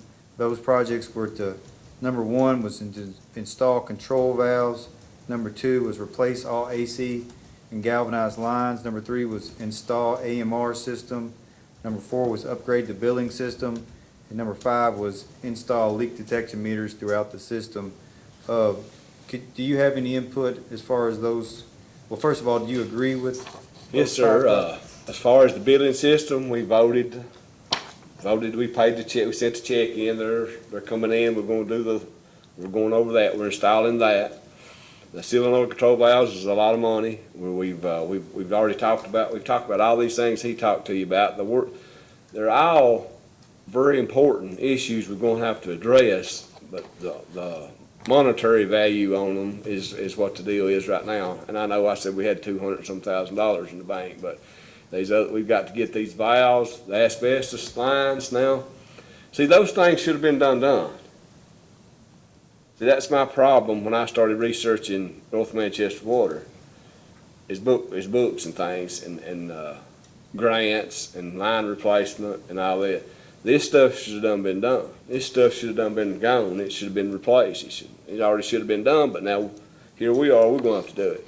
So we've got to either apply for some kind of funding to help us, because, I mean, we could take that $200,000 and spend it in just a few minutes, order some parts, put you in a few feet of line. But anyway, the solenoid valves, that's a big thing, because just like he explained to you, that we've got 3 tanks, and they're in isolated areas. It's just like them 3 tanks, it's just like having one big tank you're working off of. You can't isolate this part of the system because the way they've got it spidered way up in all together. It was put in wrong. They should have had a way to isolate your tanks and your areas to detect leaks. But when you got a leak, you gotta cover your whole area. All that miles of line, you gotta cover that. But if you could isolate it, you could just generally adapt it down to one little area here. It might be easier to find your leak. And we're discussing all that things at our board meeting. I guess when your, Mr. Rice talked about they had to go in at night, what, did you shut the water off or No, something? then, sir. or No, how did- sir. They'll go in late at night because most time, you still gonna have people working night shift coming home, but generally at night you can get there ain't no much traffic on the road. Most of our valves is on the road, and you can take and close your valve off and let it stay off for just a few seconds. Then crank it, and if that valve takes more excess water than what you kind of learn over the years fooling with it. If it takes more water than it should, and you can hear, a lot of times you can hear it too, rushing. You can take, and you can kind of, that's how you have to do it. And you have to go all over the system and do that. When you could eliminate that, it can be eliminated. And that's what he was talking Yes, about, sir. when we go in at night and look for leaks, is when they'd have to go different parts of the county and turn the valves and so forth when there was Yeah. no traffic and things were Yes, quiet. sir. Okay, I understand it now. And they'd be out all night doing that,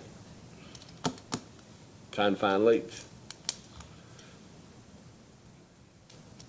And we're in the process of, we're getting at it. We're on it. At some point on these various projects that you have, if it's, when you come back and have another rate case, file something here, in the process of doing that, if you could get some kind of an estimate, it might be nice to have. We might be able to help you with some kind of mechanism, either to raise the money or to help pay a loan, if you could get, or, get some kind of a loan. We could maybe guarantee the payment or some amount of the rate that would go to it.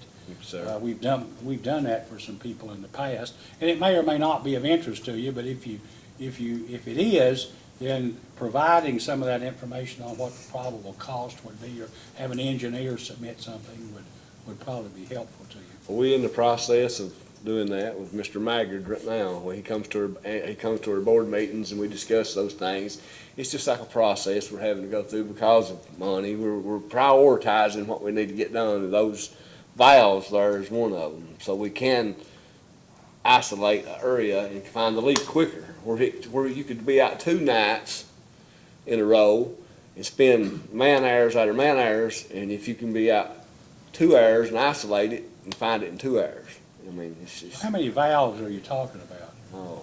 that we're gonna want to put in? Yeah. There are 3 tanks, so they would be 3 solenoid valves. There'd be 3 valve for each tank. And we've got valves out in the field, they just needs change. We've just got infrastructures failing.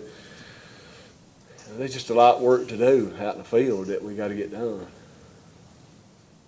Okay, thank you. Of the 5 projects listed, has the board formally approved any of those Yes, sir. products? We've already approved the software system, upgrading the software system. And do you know when those other projects will be brought before the board? We will probably, the radio meters will probably be the last. We're gonna have to address these valves. These valves will probably be addressed next because we've already done the billing system. Now, I said the valves, probably the 2 leak detect meters, probably. Those probably be the next thing we discuss, the 2-inch leak detect meters throughout the system. That's really a must too, because we've got failing valves that don't work. That means if you've got 15, 20 houses down through here and you've got a leak, instead of having a valve here where you can shut off the 10 of them, they'll have water and you just lose 5. Right now, the way it is, you have to cut the whole system down, and nobody got no water till you get the leak fixed. Then you got to put that whole system on a boiled water advisory, when if you could isolate it to 5 households, you wouldn't even have to have a boiled water advisory, and the water wouldn't be down there. I'm going to move on, and I promise to not just ask you the questions I asked Mr. Rice, but there are a few things that I discussed with Mr. Rice that I would like your input on as well, please. I'm going to refer you to the second data request, question number 3. The utility provided its top 3 obstacles preventing progress toward reducing water loss. 1 was funding for line replacement, 2 was aging infrastructure, and 3 was personnel turnover. Do you agree with those 3 obstacles? Yes, sir.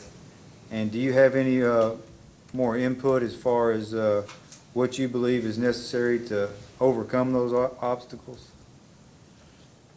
Well, the funding for the line replacements, we're in process with Mr. Maggard on.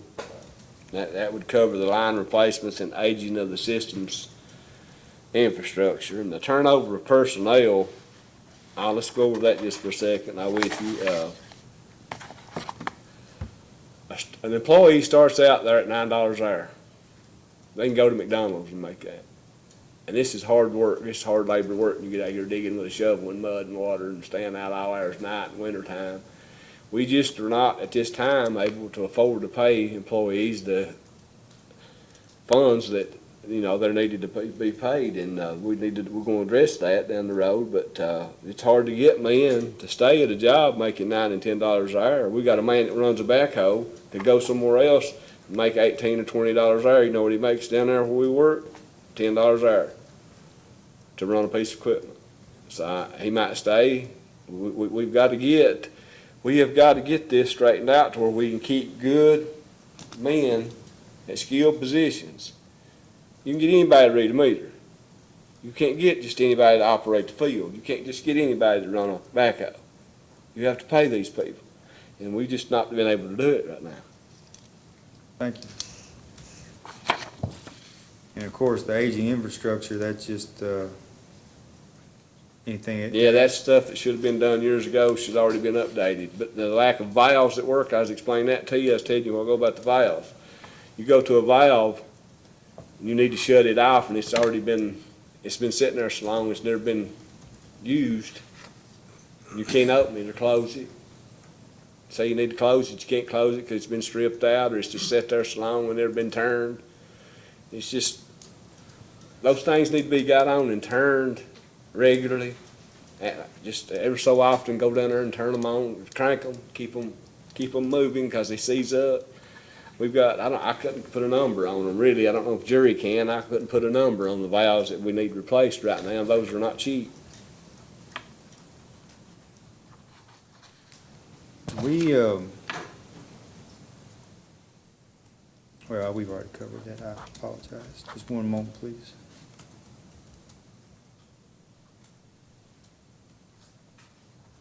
I'm going to refer you to the first data request, question 35. And then also, well, maybe more importantly, also the second data request, question number 21. The utility's response states that the utility will be done mapping your entire system, including service lines, by June 28, 2019. Has that been accomplished? The complete mapping system? Yes, sir. No, we're still waiting on it. We don't got all that yet. It's not come in yet. They're working on it. They're supposed to have it done by then.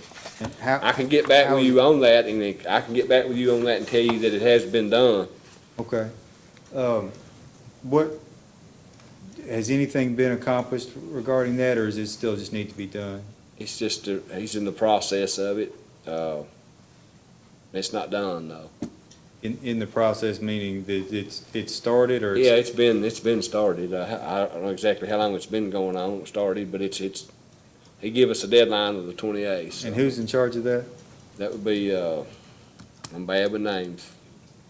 The Cumberland Valley ad. I think so. I think that's who it is. I can't think of the name of the guy doing it, though.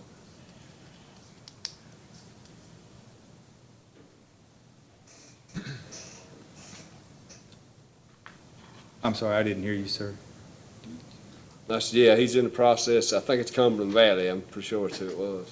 Cumberland Valley, okay, but you don't know how much of the system he's I don't mapped? know how much he's got done. He's not been to one of our board meetings lately, and I've not talked to him personally on the phone. That's kinda, him and the field operator do that, take care of that, because jury's gotta tell him where stuff's at and things like that.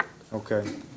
And that'll be a, big improvement to Oh, have the yeah, whole that'd be a big system help. mapped, right? Yes, sir. But he hasn't given you they haven't given you a timeline of when they'd be done. Not exactly. We figured by June 28th he'd have it done.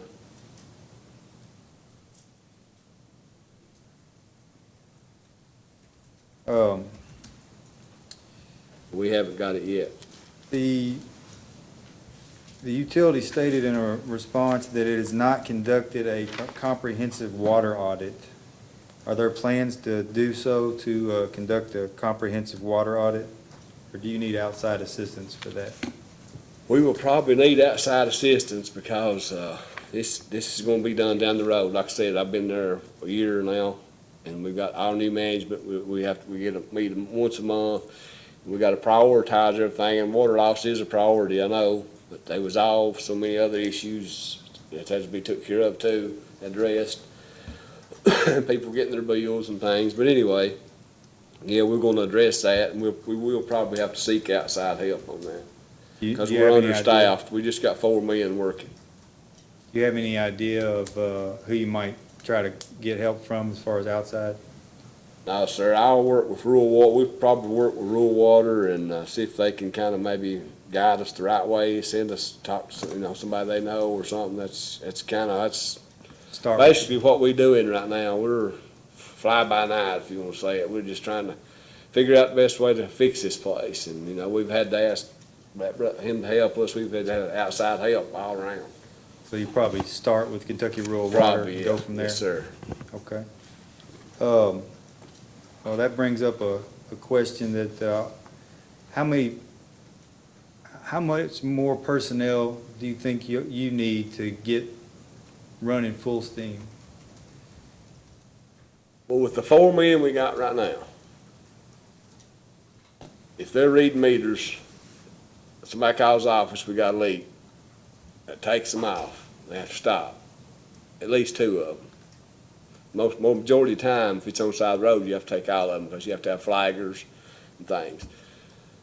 But we're not financially able to hire them right now. And another thing is when you take applications in and you start looking at these applications, especially where we live, you look on the back of their resume and they've got no work history. I mean, it's hard to find.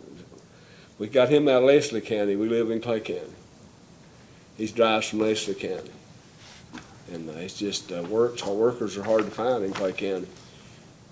And you've got, I We apologize. could probably use, to answer your question, I Uh-huh. don't mean to interrupt you, No, but go we ahead. could probably use at least 2 more men. At least 2. And you could say, he could say, well, you 2 men go out and do nothing but leak detect. Us 4, we're gonna do this, or switch them out. Like he said earlier, he could switch them out. You 2 do it this time, you 2 do it next time, and that keeps them on their meter reading another leak and fixing leaks and other projects they have to do. Cut-offs, turn-ons. That's constant, cut-offs and turn-ons. Well, turn-ons, it's got people rental, they got a lot of rental places. They rent them out, you go turn them off, turn them on, turn them off, turn them on. You can tie 1 man up all week doing that. How many, I apologize if it's already been answered, but how many folks are left over from the last administration as far as personnel, field personnel? Field personnel? Yeah. Well, they was all gone, but 2 came back. We all got gone, 2 men. And then as far as the board members, how many were left over and how many new ones? 2 left. two out of the 7, that's me Okay. and Mr. Wolf. You all did say that, I apologize. I got you.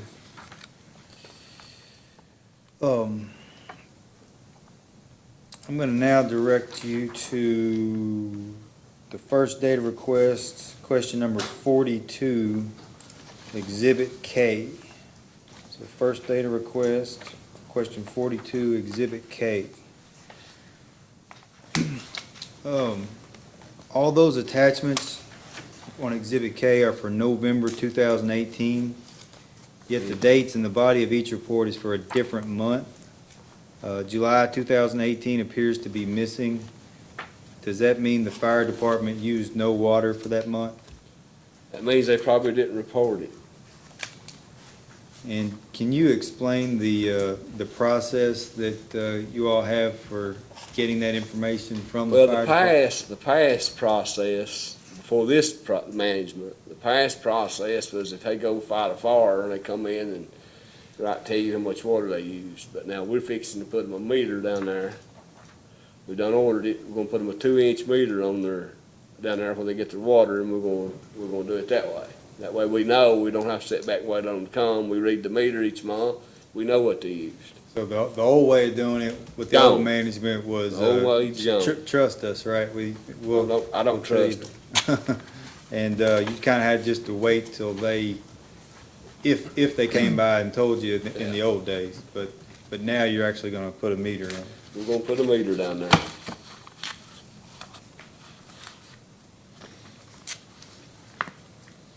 And are you gonna make them provide information on a form as well?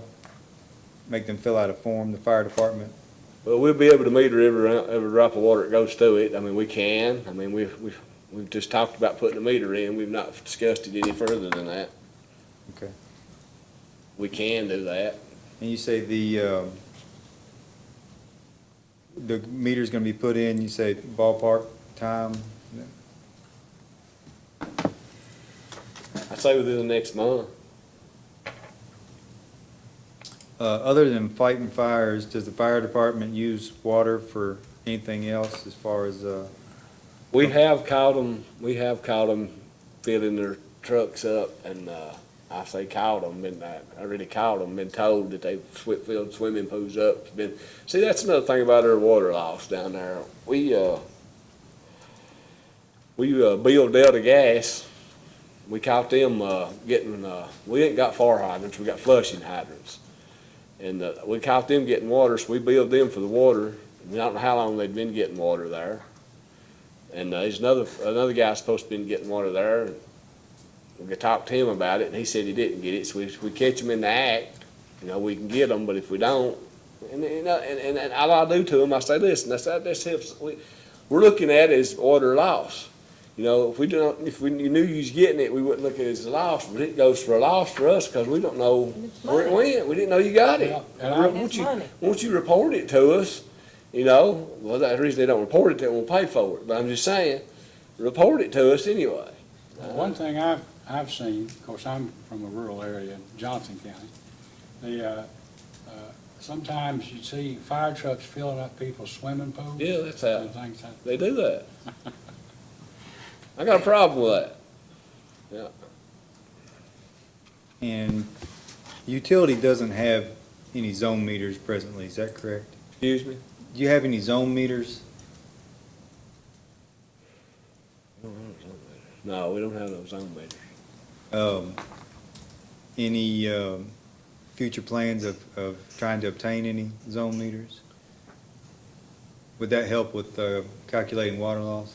I really don't know. To be honest with you, I really don't know. Who's in charge of implementing the comprehensive water loss prevention plan that the utility did provide to us? Who's in charge of making sure that gets implemented? Who done the last one? It was sent in? Yes, and who would be in charge to make sure you all follow through with the comprehensive water loss prevention plan that you The submitted? board would be responsible for making sure it gets done, but it'd be done through the office, our office manager would. Okay. And did you get that plan, do you know if it came from a form adopted by the Kentucky Rural Water or AWWA or somebody I like that? really don't know. Okay. And the utility has not developed a comprehensive water loss reduction plan, is that correct? We just do, as Mr. Rice explained to you, we try to do it by the month, how do we read our meters and things like that. That's the way we're gonna work on all these things. Are there any, is there a policy and procedures manual that North Manchester has? Are the employees given a, like an employee handbook? Yes, sir, we're going through our old handbook, and the new board is going through the handbook when we can at meetings, and, you know, that's kind of a last priority because we've got so much going on with water loss and other things, but we're redoing our handbook because the last administration wrote it. They had it approved by public service, of course, but we've had some issues with the former employees when we took it. When we got hold of it, everybody left, other board members left, and when we started, they left. In that old handbook, when they start, they get 2 weeks vacation pay. The day they start. If I want to work 3 months, and I get ready to leave, hey, you owe me 2 weeks vacation. So we're reading, you know, that's just one instance in it. So we're going through there, we're looking at the gray in it, marking and making quotations, and we're going to adopt a new handbook. How does the utility train new personnel as far as if there's no policy and procedures handbook for them to go from right now because you're updating it? What do you all do to train new Right people? now, okay, this last guy we hired, he comes in, he has passed the drug test, of course. He's on 9 days probation. We send him out with a man, and it's on-job training. That's basically it. Learning on the fly, on the job? On-job training. Okay. Start off running. If you know, what is the policy or procedure governing the appropriate use of company vehicles and company equipment? Do you all have a policy for that? Well, right, there's a policy on it is right now, these guys are on call 24/7, 7 days a week, 365 days a year. They all kind of live in that general area. So they drive, we got 3 trucks, we got 4 men.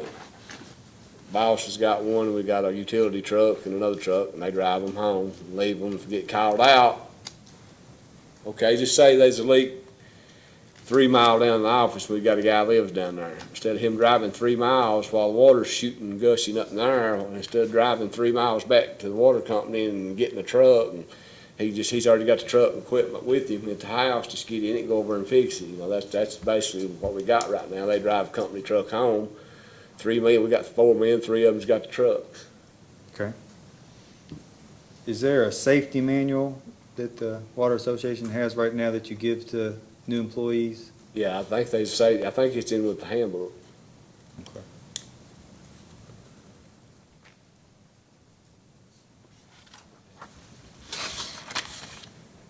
Does the utility have any minimum requirements for who can sit on the board? Do you have any minimum requirements? You have to have a meter in your name. You have to be on that system. Your bill has got to be current. And that's basically about it. I mean, How are new members selected of the board?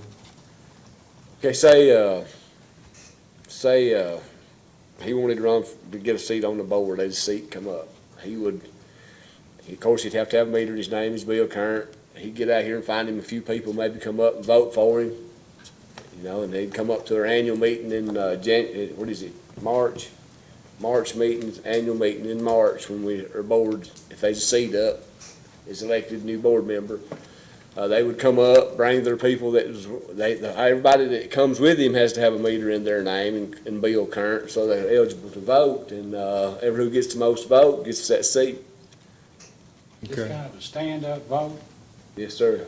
Well, actually, they write it down, Do they? and we have somebody count it. Just one moment, please. I want to repeat. That's the way we done it last time. I don't know how they done it previous time.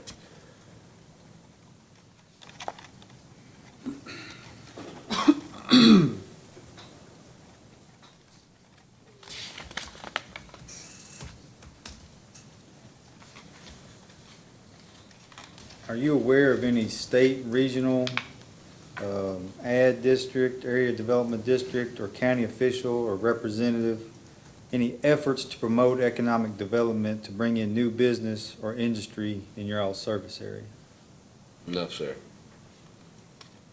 Do you have an industrial park in your service area? No, sir.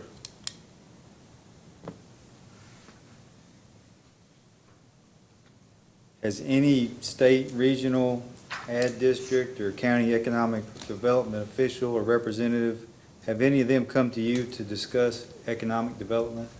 No, sir.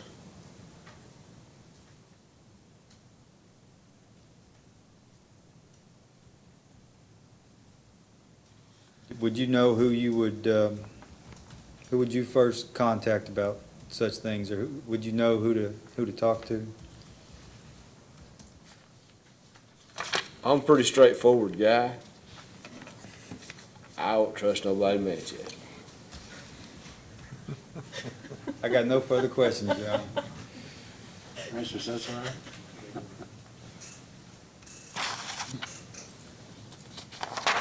Give me an idea of your background. You said that you worked for North Manchester from 99 to 04, right, as a laborer. And then for the last year and a half, you've been the chairman of the board.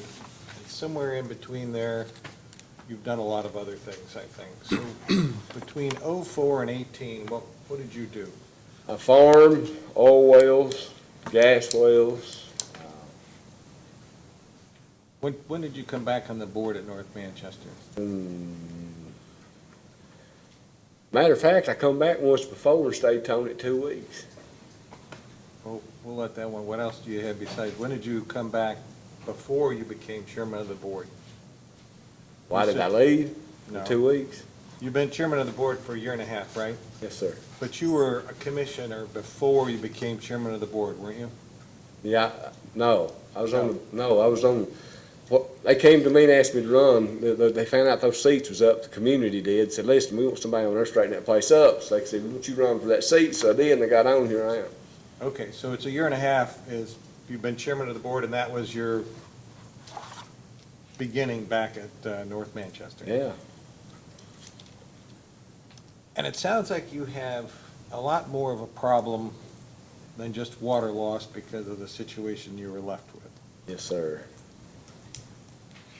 It also sounds like, from what I've been able to tell here, that there wasn't a water loss problem of significance until 2017. Because before that, it was 23% in, let's see, 23% in 2013, 16% in 2014, 17% in 2015, 18% in 2016, and then in 2017, it balloons up, it doubles to 36.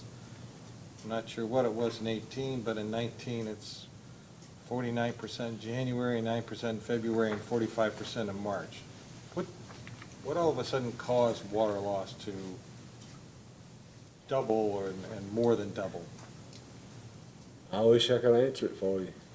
So there's no known problem with the system that I is... look back into some records back in, let's see,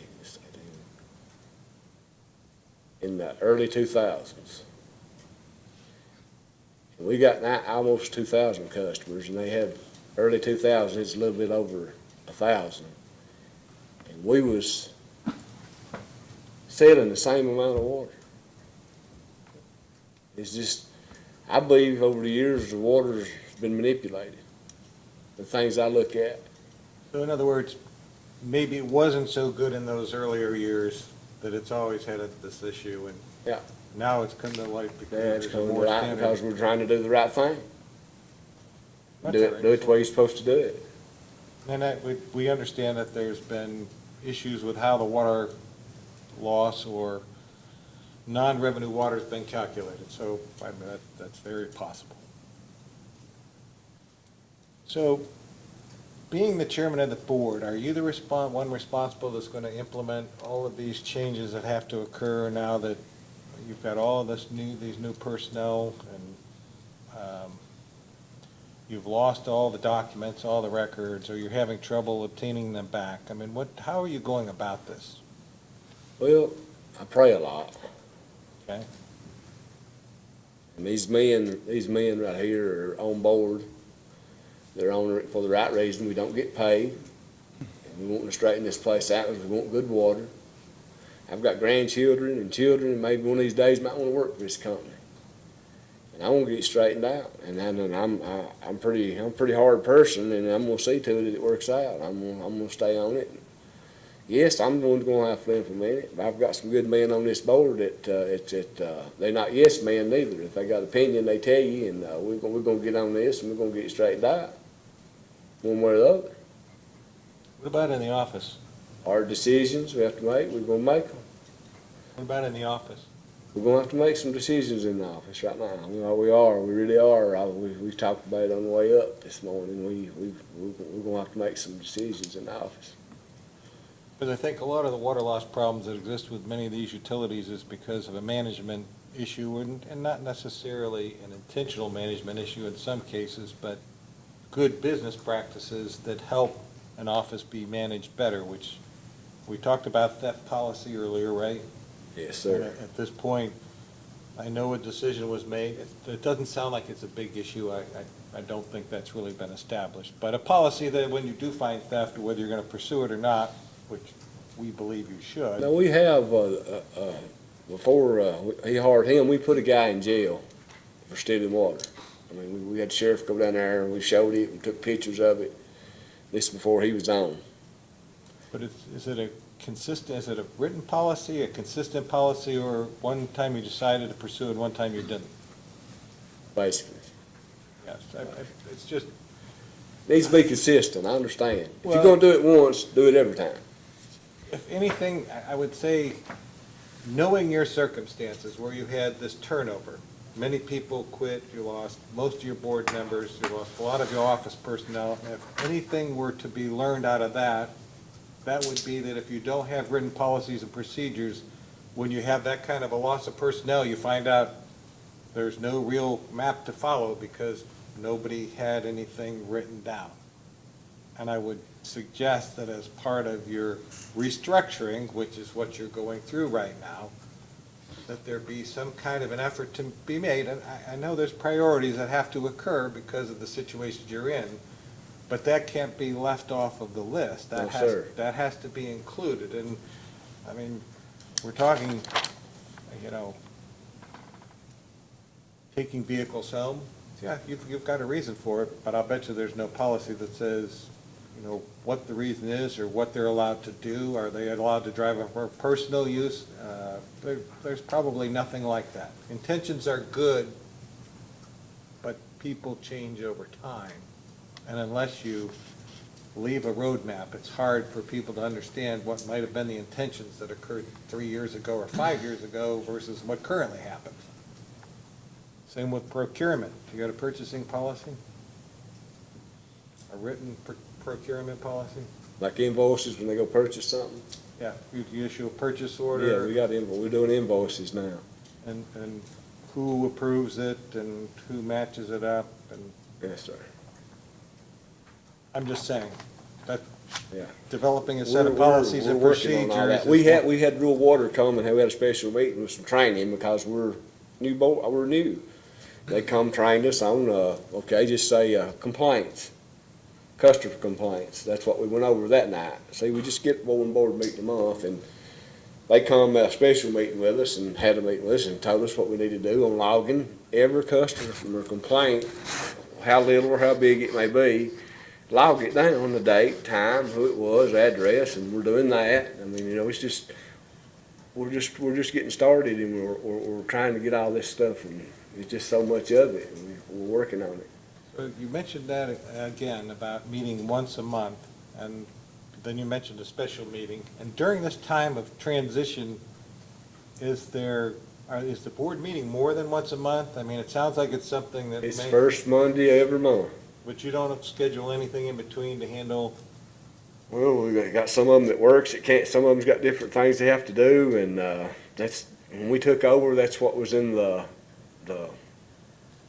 how they had it rolled up once a month. I mean, we can redo it and have 3 a month if we want to. Well, it's not a matter of us telling you how to do it, but maybe do subcommittees where a board member is responsible for certain pieces of the transition, and then when you meet at the monthly meeting, each of the subcommittees meets and says, this is what we did. We met a couple times at our convenience with whoever is doing it, and the other subcommittee member meets and says, I met outside with so-and-so about whatever.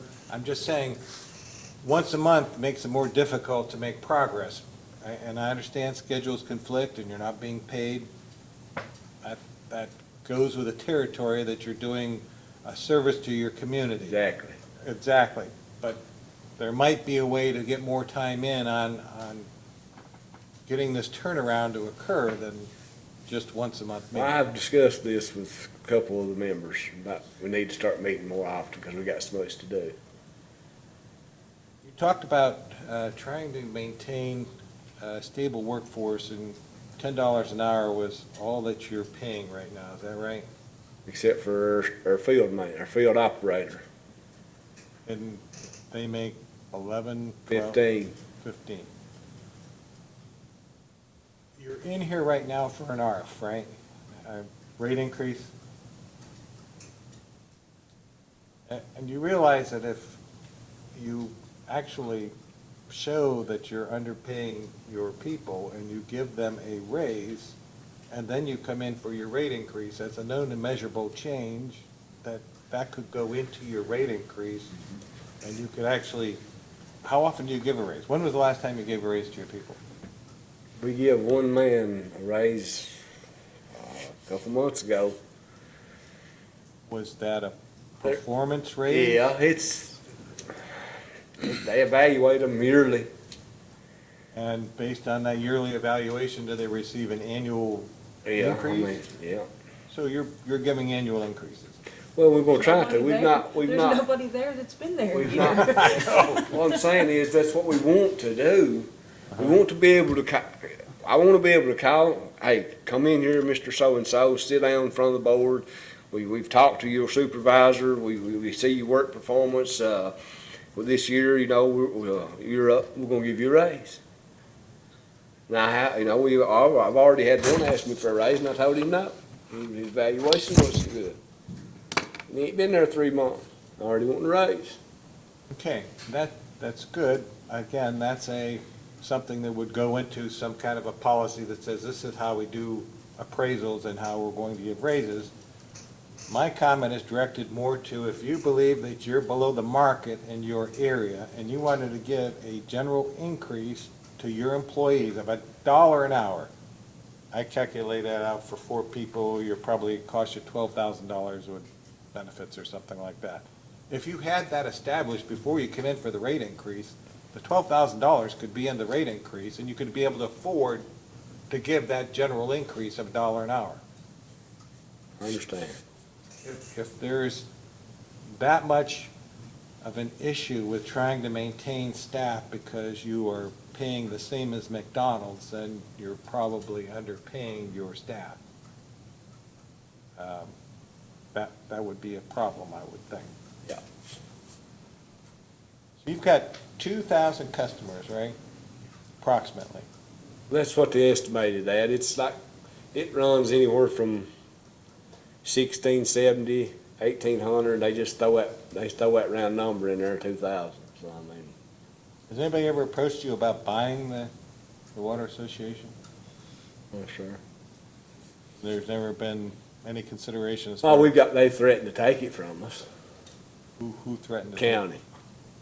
Well, that's a different type of issue, but there's been no other water district or water We've not company, approached no one about buying it. but they haven't approached you either.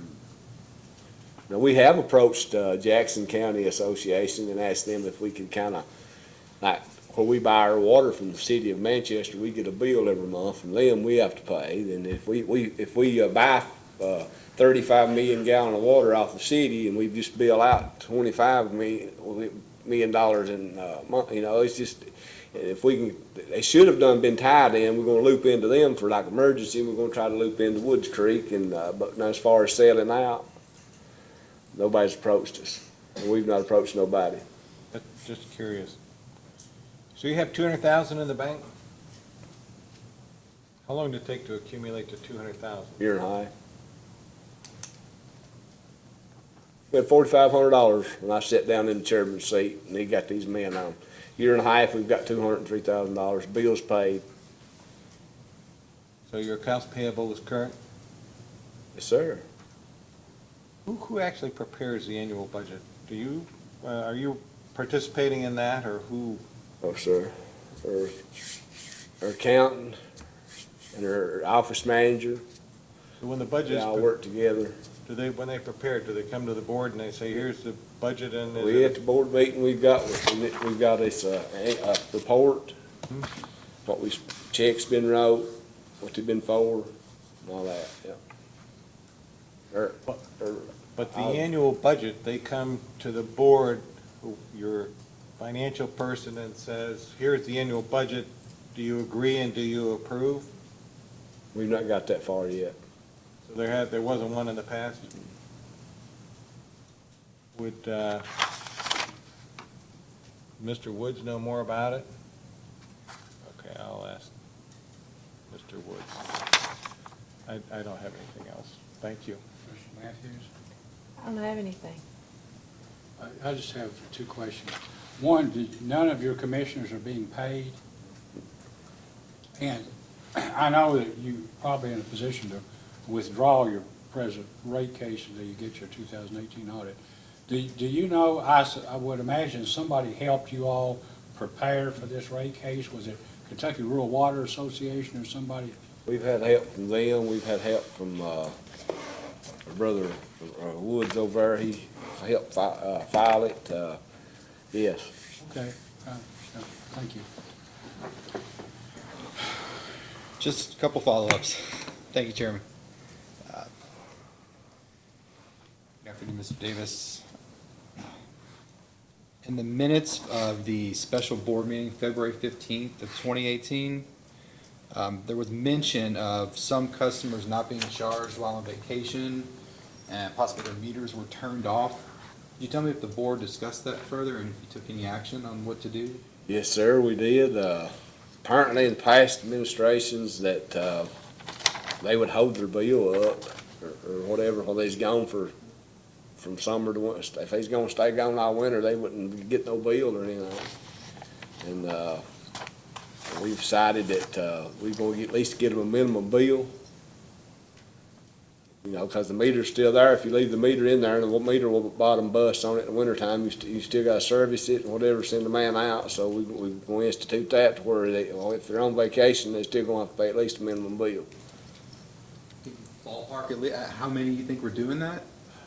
I got the number right off, probably 4, 5, 6, man.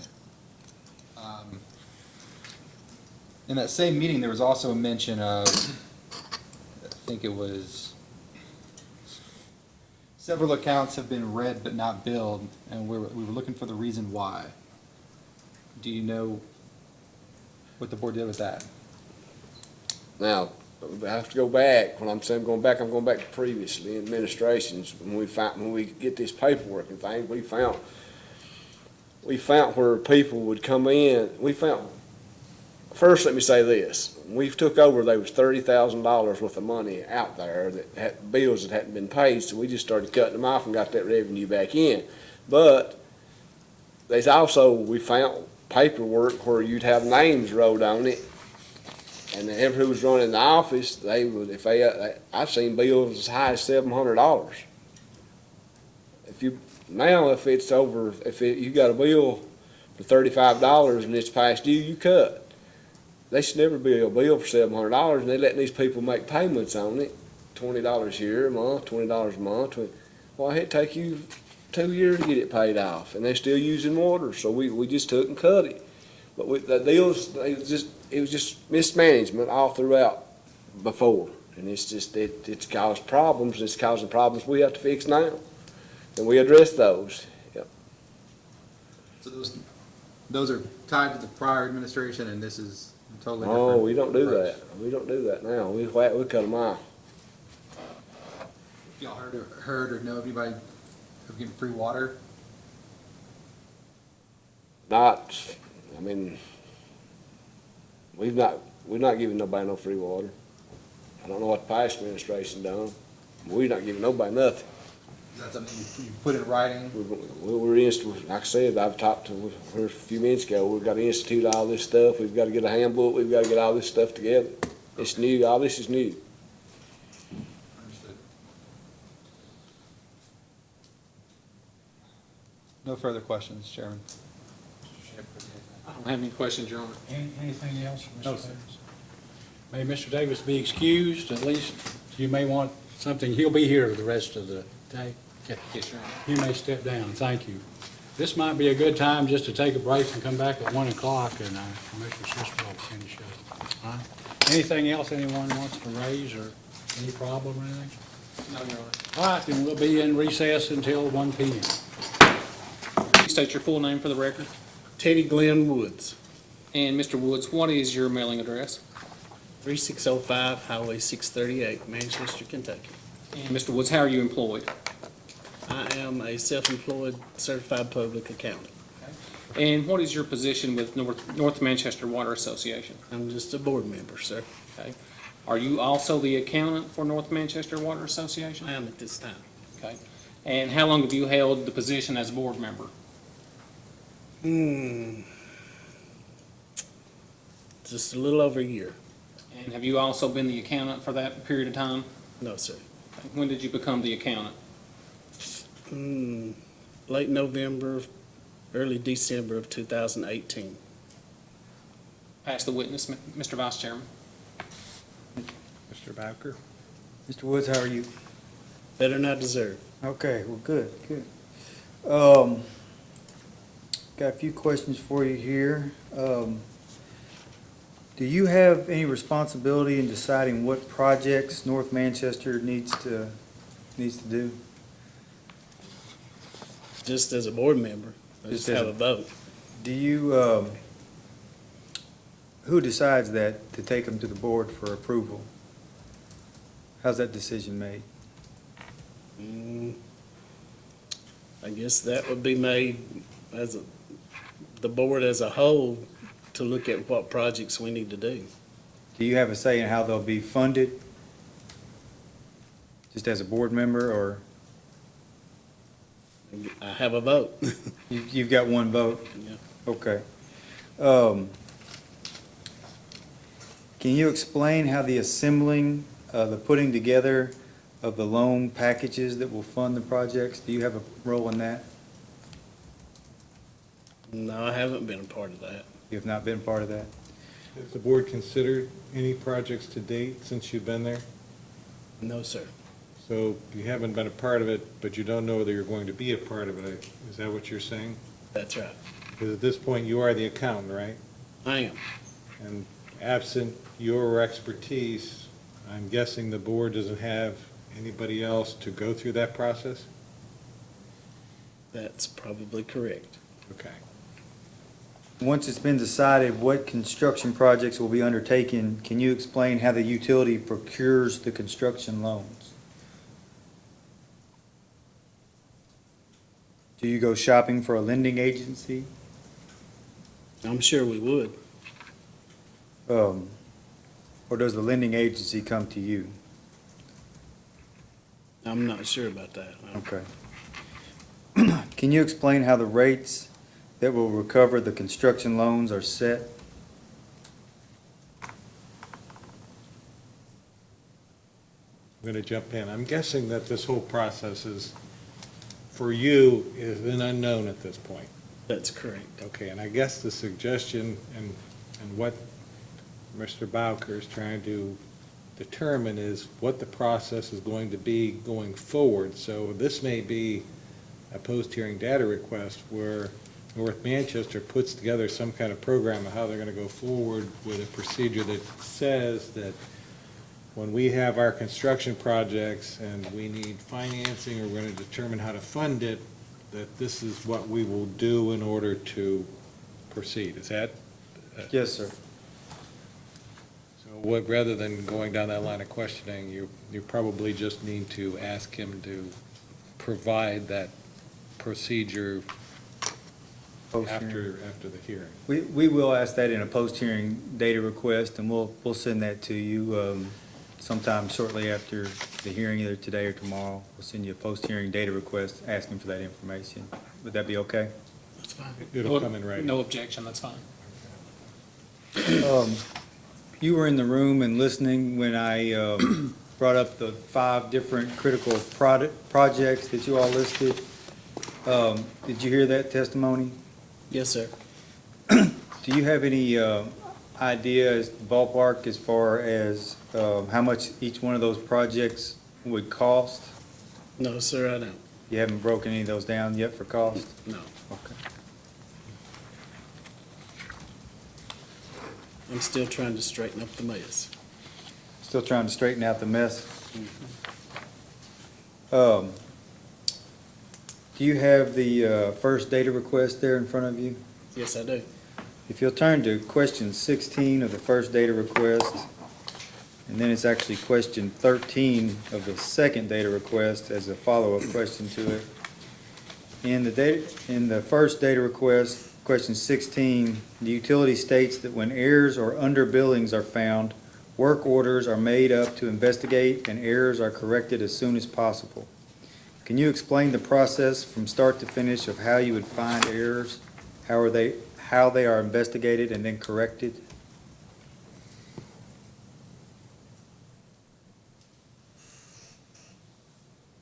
That would be the responsibility of our office manager, And what's his name?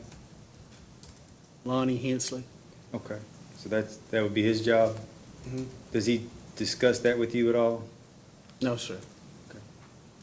The utility states that there is no written policy for these processes, and in the second data request, question 13, the utility says that written policies are not being considered. The utility goes on to say that errors are identified by other means. Can you explain what other means means? What you mean by other means?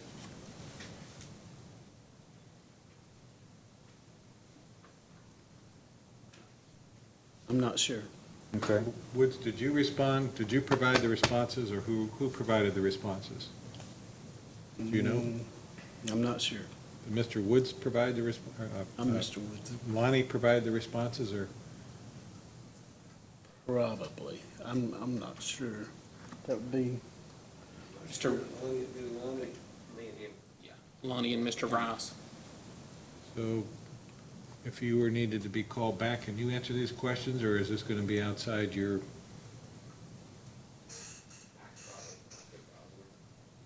All right, so we'll give him an opportunity to come back. Sure. And let him respond, since he was part of the party that had the data request responses. Okay, that'd be fine.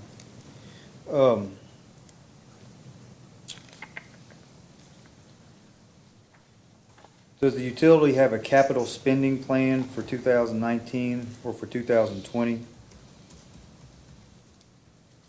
not at this time. When do you expect to complete a capital spending plan?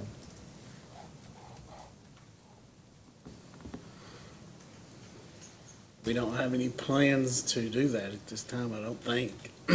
Has a capital spending plan been discussed at all by the board?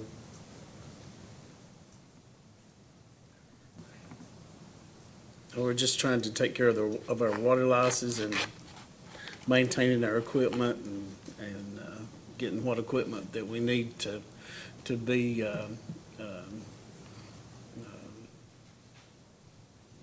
purchase new, to replace equipment that's wore out. Do you think having a capital spending plan would be something to do in the near future? Be a good idea? Sure. I mean, wouldn't your replacement of equipment be part of a capital Yeah, spending it plan? would. So, I mean, Yeah, I mean, but Seems we're like just it doing would. what we can do as we go right now. I understand you've got chaos, and there's obviously fires that have to be put out, but We gotta put out the fires before we can. going forward, I think the commission is Construct. going to look for those types of business-smart activities where you're doing a capital plan, you're doing a budget, you're implementing procedures, policies, those kinds of things, that they'll have to be somewhere on your to-do list. They can't be on the, I thought about them, but I don't have time Right. to ever address them. You were in the room when we were discussing the lack of records, and we went into a little bit about how there's been some missing records. At this point today, do you have any, do you personally have any trust in the utility's ability to accurately bill its customers? Do I have any trust Yes, do you believe that? currently? Yes. Yes. And how can you accurately bill customers without proper record keeping, I guess is what I'm asking. I think that we're trying to keep accurate records currently. And how are you doing that? We're reading each individual meter every month. I don't know what you're trying to Got the get new at. billing software that will Yes, be going into we've place. updated our billing software.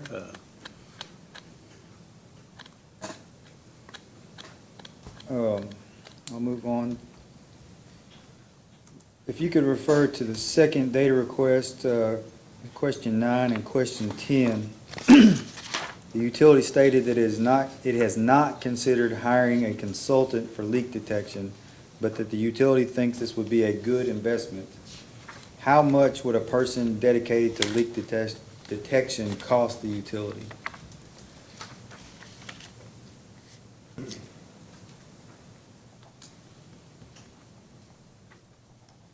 I'm not sure. I don't. Would it also be a good investment to dedicate resources to leak repair as well as leak detection?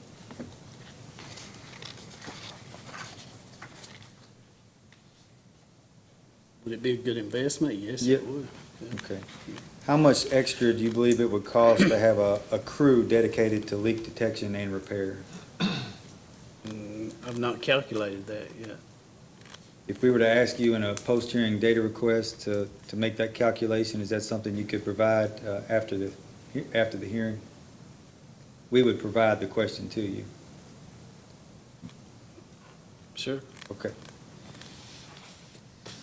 But as of now, do you believe the utility has the current necessary financial resources to pursue hiring a crew for leak detection and repair?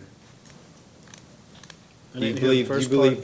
that the utility has the current resources right now financially to hire a leak detection crew? At this time, with the uncertain things that that we need to replace and things, no, I don't. Okay. Do you know what it costs to produce and distribute water? What your cost is? I haven't calculated that yet. No, I don't. Okay. Excuse me, in your tariff, page 40 of 44, the hidden underground leak adjustment form, the utility provides $2.90 per 1,000 gallons as an adjustment. If you could refer to North Manchester's tariff sheet 35, section AA, it states, to justify the adjustment amount, $2.90 per thousand, we buy water from our supplier at a rate of $2 per thousand, plus we must consider pumping and electrical cost, as well as manpower and paperwork required to adjust a customer's bill. Does the $2.90 rate sufficiently recover the expenses stated in the tariff?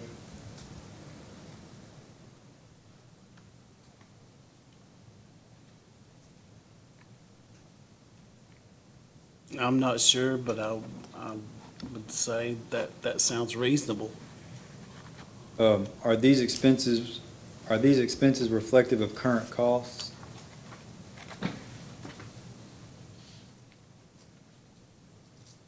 The water rate hasn't changed. And would you agree that higher water loss lessens the recovery of the expenses? Would you agree with that?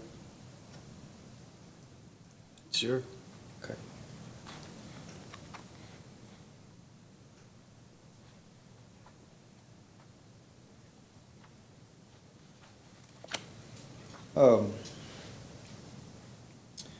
You all did provide a capital spending plan as an exhibit.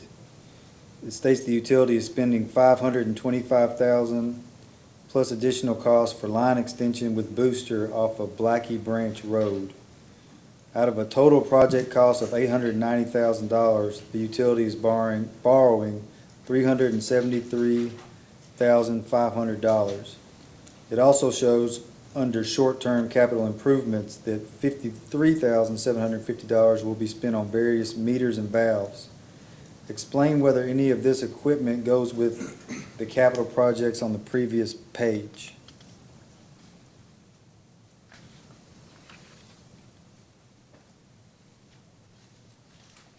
Do you see what I'm asking there? That's in data request, the first data request, question 6 and question 7 of the first data request and the utilities response.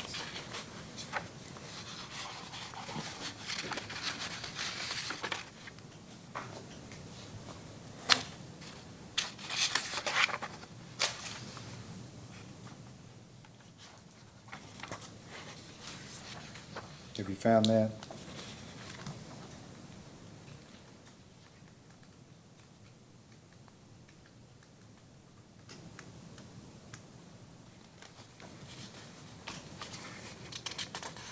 Are you referring to Exhibit C? Yes. You can help him if you Yes, I like. found it. Oh, okay.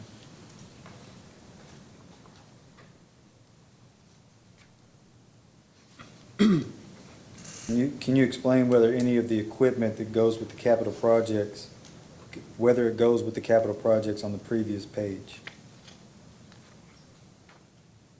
I don't know. Okay. If you know, the plan shows that 1,933 new customers will be added to the system. Are these potential new customers, or are they already out there waiting to be connected?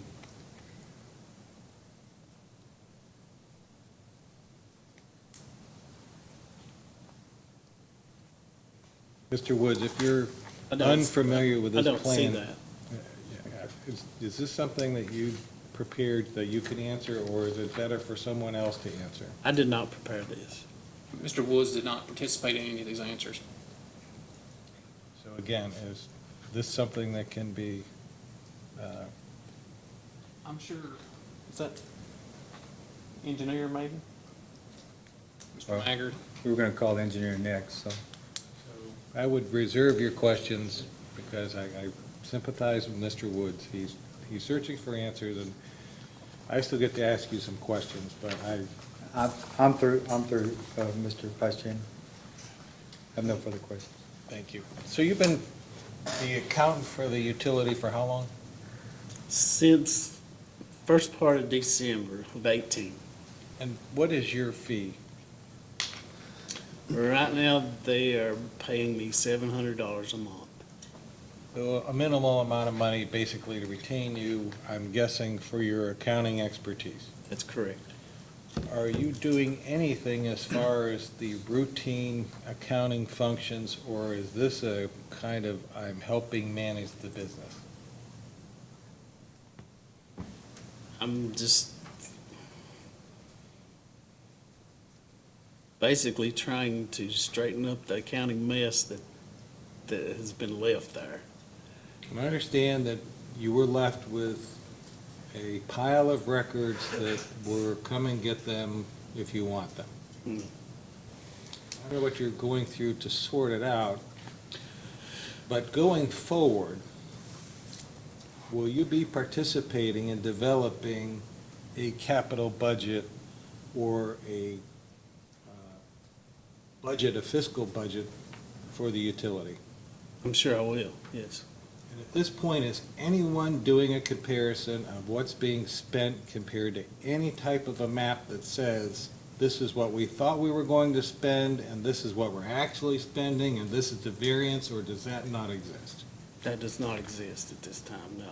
So, well, you've done a pretty good job over the last year and a half of increasing the balance in the bank from 4,500 to 200,000. It was not 4,500. It was 400. 400, even better. But it's been because, not because you've had a good measurement stick, you just know that you need to put money in the bank and that's what you're doing, and you're doing it by the, Not necessarily, no. We're taking care of the day-to-day operations. and I didn't mean it that there's no, at least intuitive plan to go forward. My comment is more that there's no, if you weren't participating on the Board of Commissioners and be intimate with the details of what you discuss, someone from the outside could not determine what your road plan is. Is that a fair statement?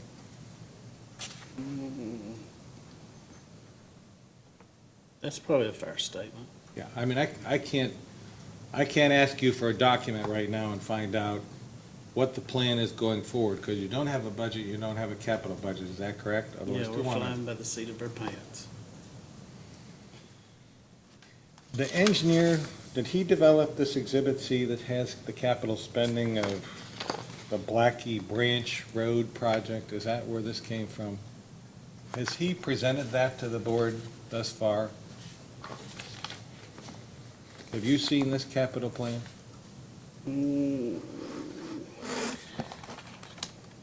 I can't remember. Did you, yeah, you did. Yeah. Yes, I was there. So you're I can't remember talking, when it was, but I'm a little concerned because the project cost is almost 900,000 and utility is gonna borrow 375,000, and you're saying that you don't remember very well what was going on, and this had to happen in the last 7 months because that's how long you've been there. Is that correct?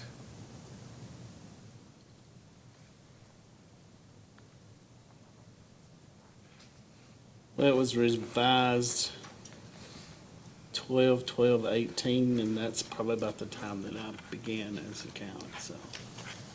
But I would think it'd be something you're aware of, especially when, if this is correct, you're gonna add 1,933 new customers, which basically doubles the system. That 1930, No, that was just, can I interject? Or just yeah. wait? I'll ask you the question when you come up, There's okay? no new customers. Okay, that makes a big deal. That's a big difference here. Okay, we'll just scratch this out of the notes that I have. That sounds more reasonable. I didn't know how you were gonna double your customer base when I'd heard that there really was no new volume to be added to the system, but I wasn't certain what this project was. At any rate, I guess that the commission would expect that you're going to be helpful with the office manager, Lonnie, in developing policies and procedures. Would that be accurate? Yes. Because your expertise is, I mean, that's, as you said, your retainer of $700 is basically to assist in managing, you're not doing basically the day-to-day. You're sorting out what was messed up and left to the utility, and then going forward, it's gonna be more of a management expertise thing? Will you be providing the financial statements when it's time, or be involved in the audit of the business? I won't be doing the audit, no. No, but how about preparing the financial statements for the Yes. audit? Mhm. Okay. I don't have any other questions. Do you, Commissioner Matthews? And this is going back to something earlier. The 2017 audit has been done Yes, ma'am. based on the best that you could pull together from the bins. Yes. And the 2018 audit, where is it? Well, The CPA that performed the audit just sent me the adjustments yesterday, so. So it's in the to- process. 217, yes, so. And I have compiled most of the information for 18, so. Thank you. What's the timeline for that?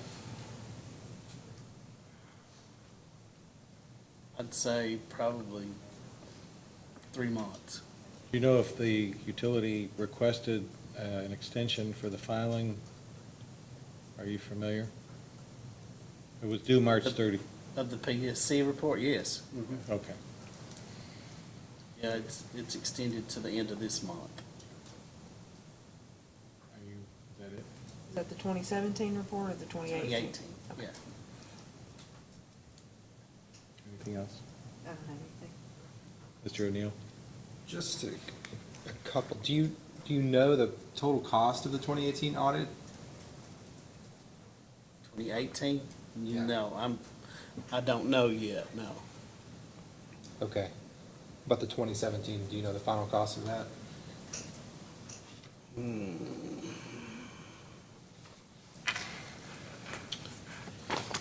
Probably ended up costing us about $10,000.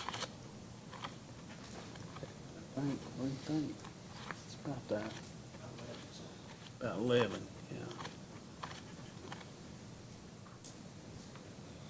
yeah. Preliminary, do you expect a similar type bill for the next year, or? No, No, no, not it as won't- it substantial. won't be that much. Because you're not starting from scratch. Right.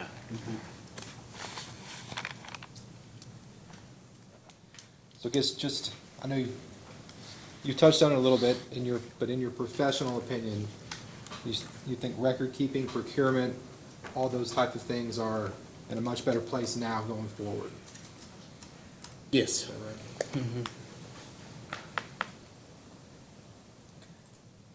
That's all I have. Mr. Shepherd? I don't have any questions, Mr. Vice Chairman. You have anything else? Nothing further. You can be excused. Can this witness be excused? Yes, sir. You could be excused, please step down. Thank you. Would you like to call another witness or I'd recall call, Mr. Rice? Mr. Maggard, please. Mr. Maggard, okay.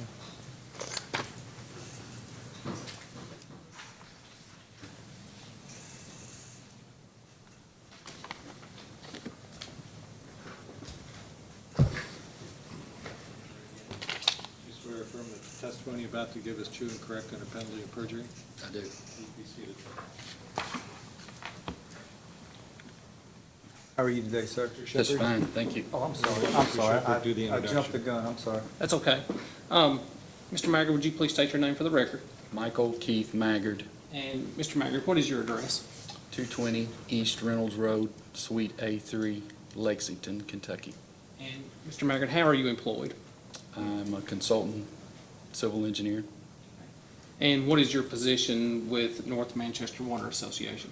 I'm a consultant for North Manchester And how long have you been a consultant for North Manchester? since 2016. 2016. That's all the questions I have. I'd pass the witness. Mr. Bowker? Good afternoon. How are you? Fine, thanks. How are you? Doing well, doing well. You were in the courtroom just a few moments ago when we were discussing some of these items with Mr. Woods. Is that correct? Yes, And you've been watching in the courtroom here, in the hearing room all day today. Is that correct? yes. As far as what we were just talking about most recently with Mr. Woods, can you, instead of me going over the same questions, can you shed some light on some of the issues that were just brought up with Mr. Woods? Can you expand on any of those? I guess as far as the project goes, and the original project was in August of 2016, where the utility identified a project that they needed consulting work on and possibly funding. At that time, I created a cost estimate, a funding scenario and package, and was presented it to the board at that time. At that time, as I applied for an ARC grant and a rural development grant, and as a rural development checklist, you have to provide audits, actually the past 3 annual audits, not the PSC audits, the actual audits. And at that time, the commission said that they didn't have audits. So the project funding, even though I had presented an ARC grant, they're only a piggyback to rural development, so the funding package kind of stopped at that point. And as you've heard, there's been change orders over since then. It's redirected. They've added some things to it. The additional valves in this project, there's $65,000 worth of contingency money, and the intent was either revise this because there's not a current application with rural development, either add those to this cost estimate or use that as a possible contingency money plan to that project. And this is for the line extension with booster off of Blackie Branch Road? Yes. And can you go into some more detail about what that project entails? Well, actually, there was, the project, which is WX 21051202, includes Robinson Creek Road, Elbert Reed Road, Holland Branch Road, East Rawlings Road, Charlie Rawlings Lane, Island Creek asbestos cement line replacement, Blackie Branch. These are all extensions. A main pump station generator. We have a lot of power outages in the area, so they was wanting to purchase a generator that they could travel and start the pumps and run it for a while so people could have water. And the office generator to run the telemetry in the office, and purchase of additional new water meters, which is seems to be a major source of water loss. And so this is not to extend service to any new customers? There's a potential of like 36 new customers, so it's a kind of a blend of new customers plus addressing water loss issues. And would those new customers pay for the project? Or- No, the entire funding package was a $175,000 ARC grant, an RD grant of $341,500, and an RD loan of $373,500 for a total package of $890. Okay. And the total number of customers, which would be paying the debt service, is 1,933. And I did a simple calculation, it'd be a rate increase, net rate increase of 55 cents per customer for this project. And how often were they, was the utility experiencing blackouts in that area? Well,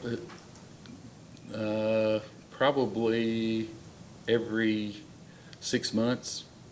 And, that we had several ice storms, snow, where they was out for several days, and there was actually people without water for several days because they couldn't pump and fill the tanks. And like he had stated earlier, the tanks are all on the same hydraulic level, so when one drops, they all drop, and the additional control valves would allow one tank to stay full, and that section would have water while there may be a line break somewhere else. So that's the reason for the control valves. And you've been the engineer since 2016, you said? 2006, yes. 2006? I'm sorry, 2016. Oh, okay, yeah, I messed you up there.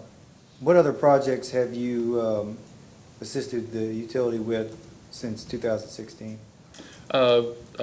Highway Department water line relocation, where there's a bridge program where they're replacing bridges and had to replace water lines, so we've done a couple of those for the district. So really, there's not been any design or capital construction during that time other than what the Highway Department paid for. And the utility hasn't requested any other project to be considered? Well, it was I guess this has been discussed. This was kind of the number one project at the time. Do do you have an opinion as to, I guess you wouldn't have an opinion as far as future projects going forward? You've been in the courtroom as we've discussed the 5 most critical projects of that the water utility believes that they need. Do you have an opinion on which ones may be the most critical? I would say they're all critical equally, because I don't, if you're, I guess we're truly identifying water loss, if we're truly identifying a water loss project, then they all would be critical. But no opinion as far as which one should come first, as far as whether installing the AMR system should come first, or upgrading the billing system, or installing leak detection meters throughout the system? No opinion as far as which should happen first? If I would say prioritizing, I would say that the leak detection meters would be number 1, the control valves would be number 2. There was also replace all AC galvanized lines. That, I mean, that, you know, you hate to say it, but that comes back to the money issue. You know, that, of course, we'd like, you know, it's been a state initiative to replace all asbestos cement lines. And you work as far as try to get funding through AML, ARC, any, Rural development, ARC, CDBG. so you can help advise the utility on how to request those loans. Yes. Okay. Anything else that you've heard here today that you wanted to jump in on, or that you thought you may have something else to add about it that you've heard here today? No. Okay, I have no further questions. Do you work for yourself or for I a work- larger firm? Sisler Maggard Engineering.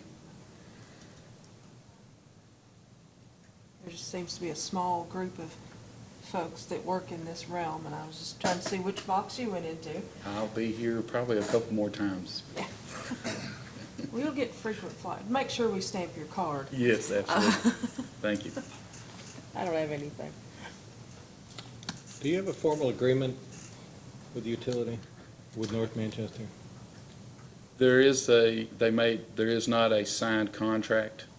There was a resolution passed and voted on by the board to hire me to do this project and be their consultant. Do you have a monthly retainer fee? No. So there's no rate? How are you paid? Due to the financial situation of the Water Association, I have not billed them for any time. The only time that I've billed them for is what the Highway Department paid for my design fees for their relocation. If this project for Blackie Creek was approved and funded, you would receive some, Per USDA guidelines.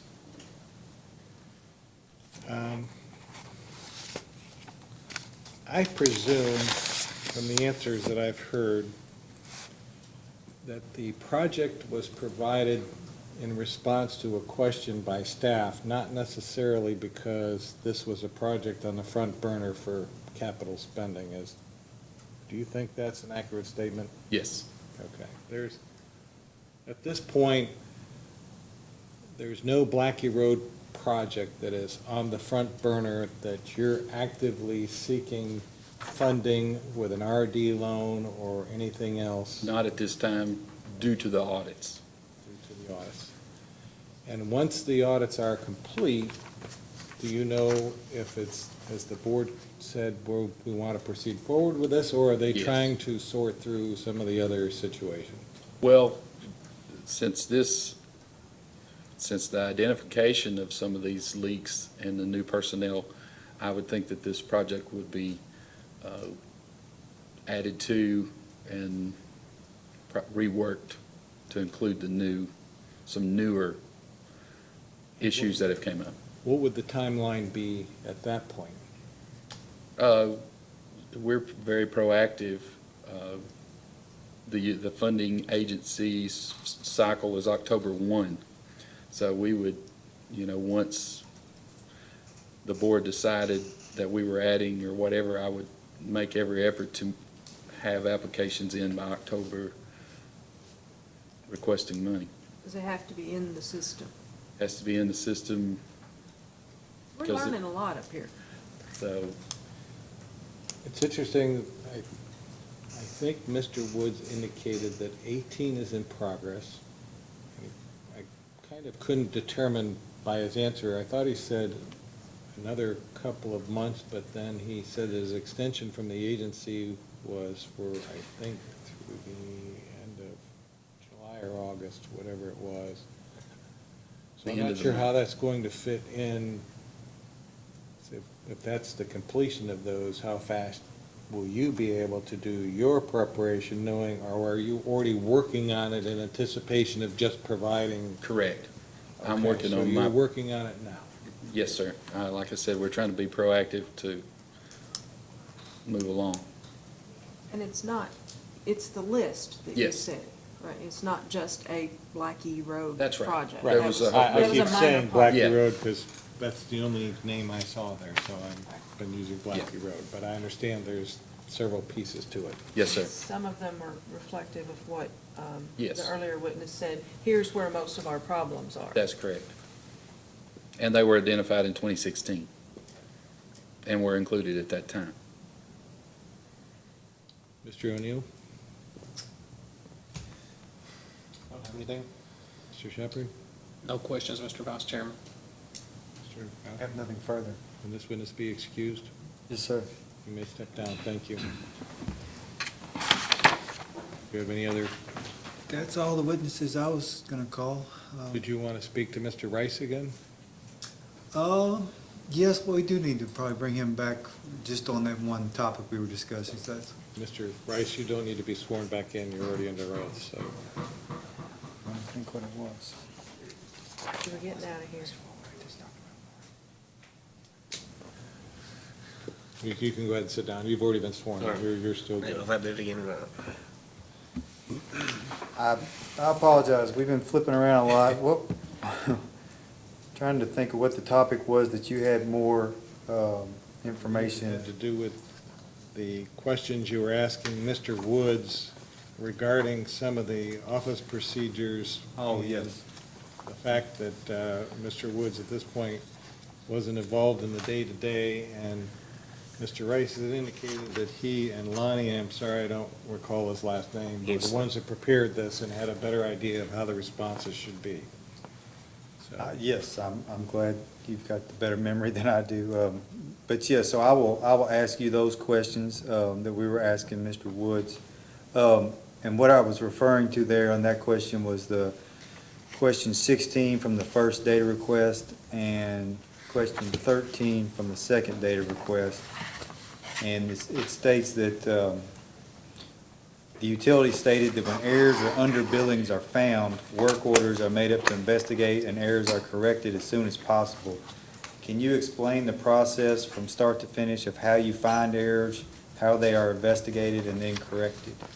Okay, so basically we read the meters, and Lonnie, we fill out a meter reading worksheet.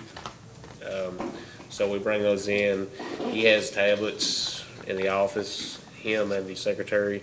They punch the readings in, and if they are abnormally high, or maybe an overread, those are, work orders are generated for that, and we go out and recheck those meters. Okay. And then we bring them in, and he proceeds to adjust them based on they have like an average thing that they do. I'm not sure the exact formula, but I know it's based on an average. Based on what, I'm sorry? An average Oh, of their, I think it's maybe a 3-month average deal. And are these processes, are they written down anywhere? I'm not sure if they're in the tariff or not. I'm not sure.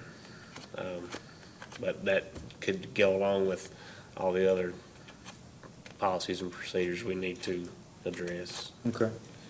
And the utility went on to say that errors are identified by other means, so is that what you were just describing? Yeah, I don't know what exactly meant by that, but that Okay. would be kind of the same lines. Okay. And, well, you already answered that. Now, of course, if we had AMR, that would take care of a lot of those, problems.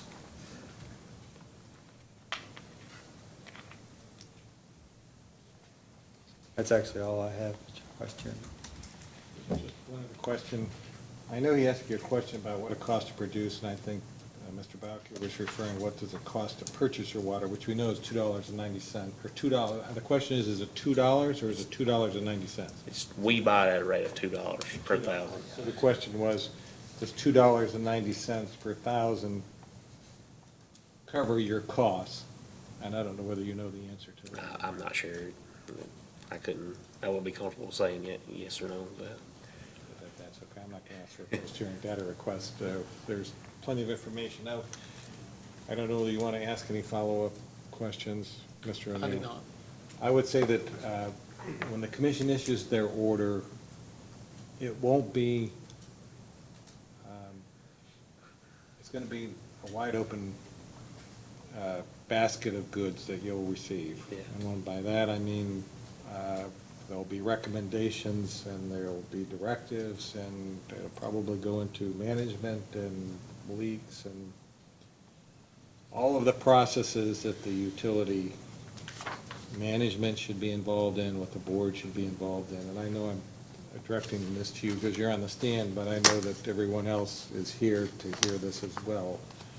I'm not sure what the date of that order will be, but as you know, we're going through our fast 11 hearings in 6 days. It's like a trip around the world on a junket, okay? Yeah. It's been interesting so far. There's no other questions for this witness. You may stand down. I don't think there's any other witnesses. Do you have anything, Mr. Shepherd? I do not, Mr. Vice Chairman. One post-hearing data request, is that correct? Questions, there was actually, how many total questions did we have? Two There was, post-hearing? Two or maybe three. 2 to 3. Okay, so those questions, I'm expecting that you'll have those prepared by the 16th, which is Tuesday, a week from yesterday, and that you'll be able to respond by the 23rd. I think they're fairly simple questions. That'll be fine. Okay. Does that work? Yes, sir. Is there any other business with regard to North Manchester that to be Was the considered? 2017 audit requested? We would like to see it as soon Okay. as y'all can get it to us. We do have it. Can I file that just electronically, do a notice of filing? File it in the record? Yes, Okay, we would appreciate that. Anything else? that's all. With that, this hearing is adjourned.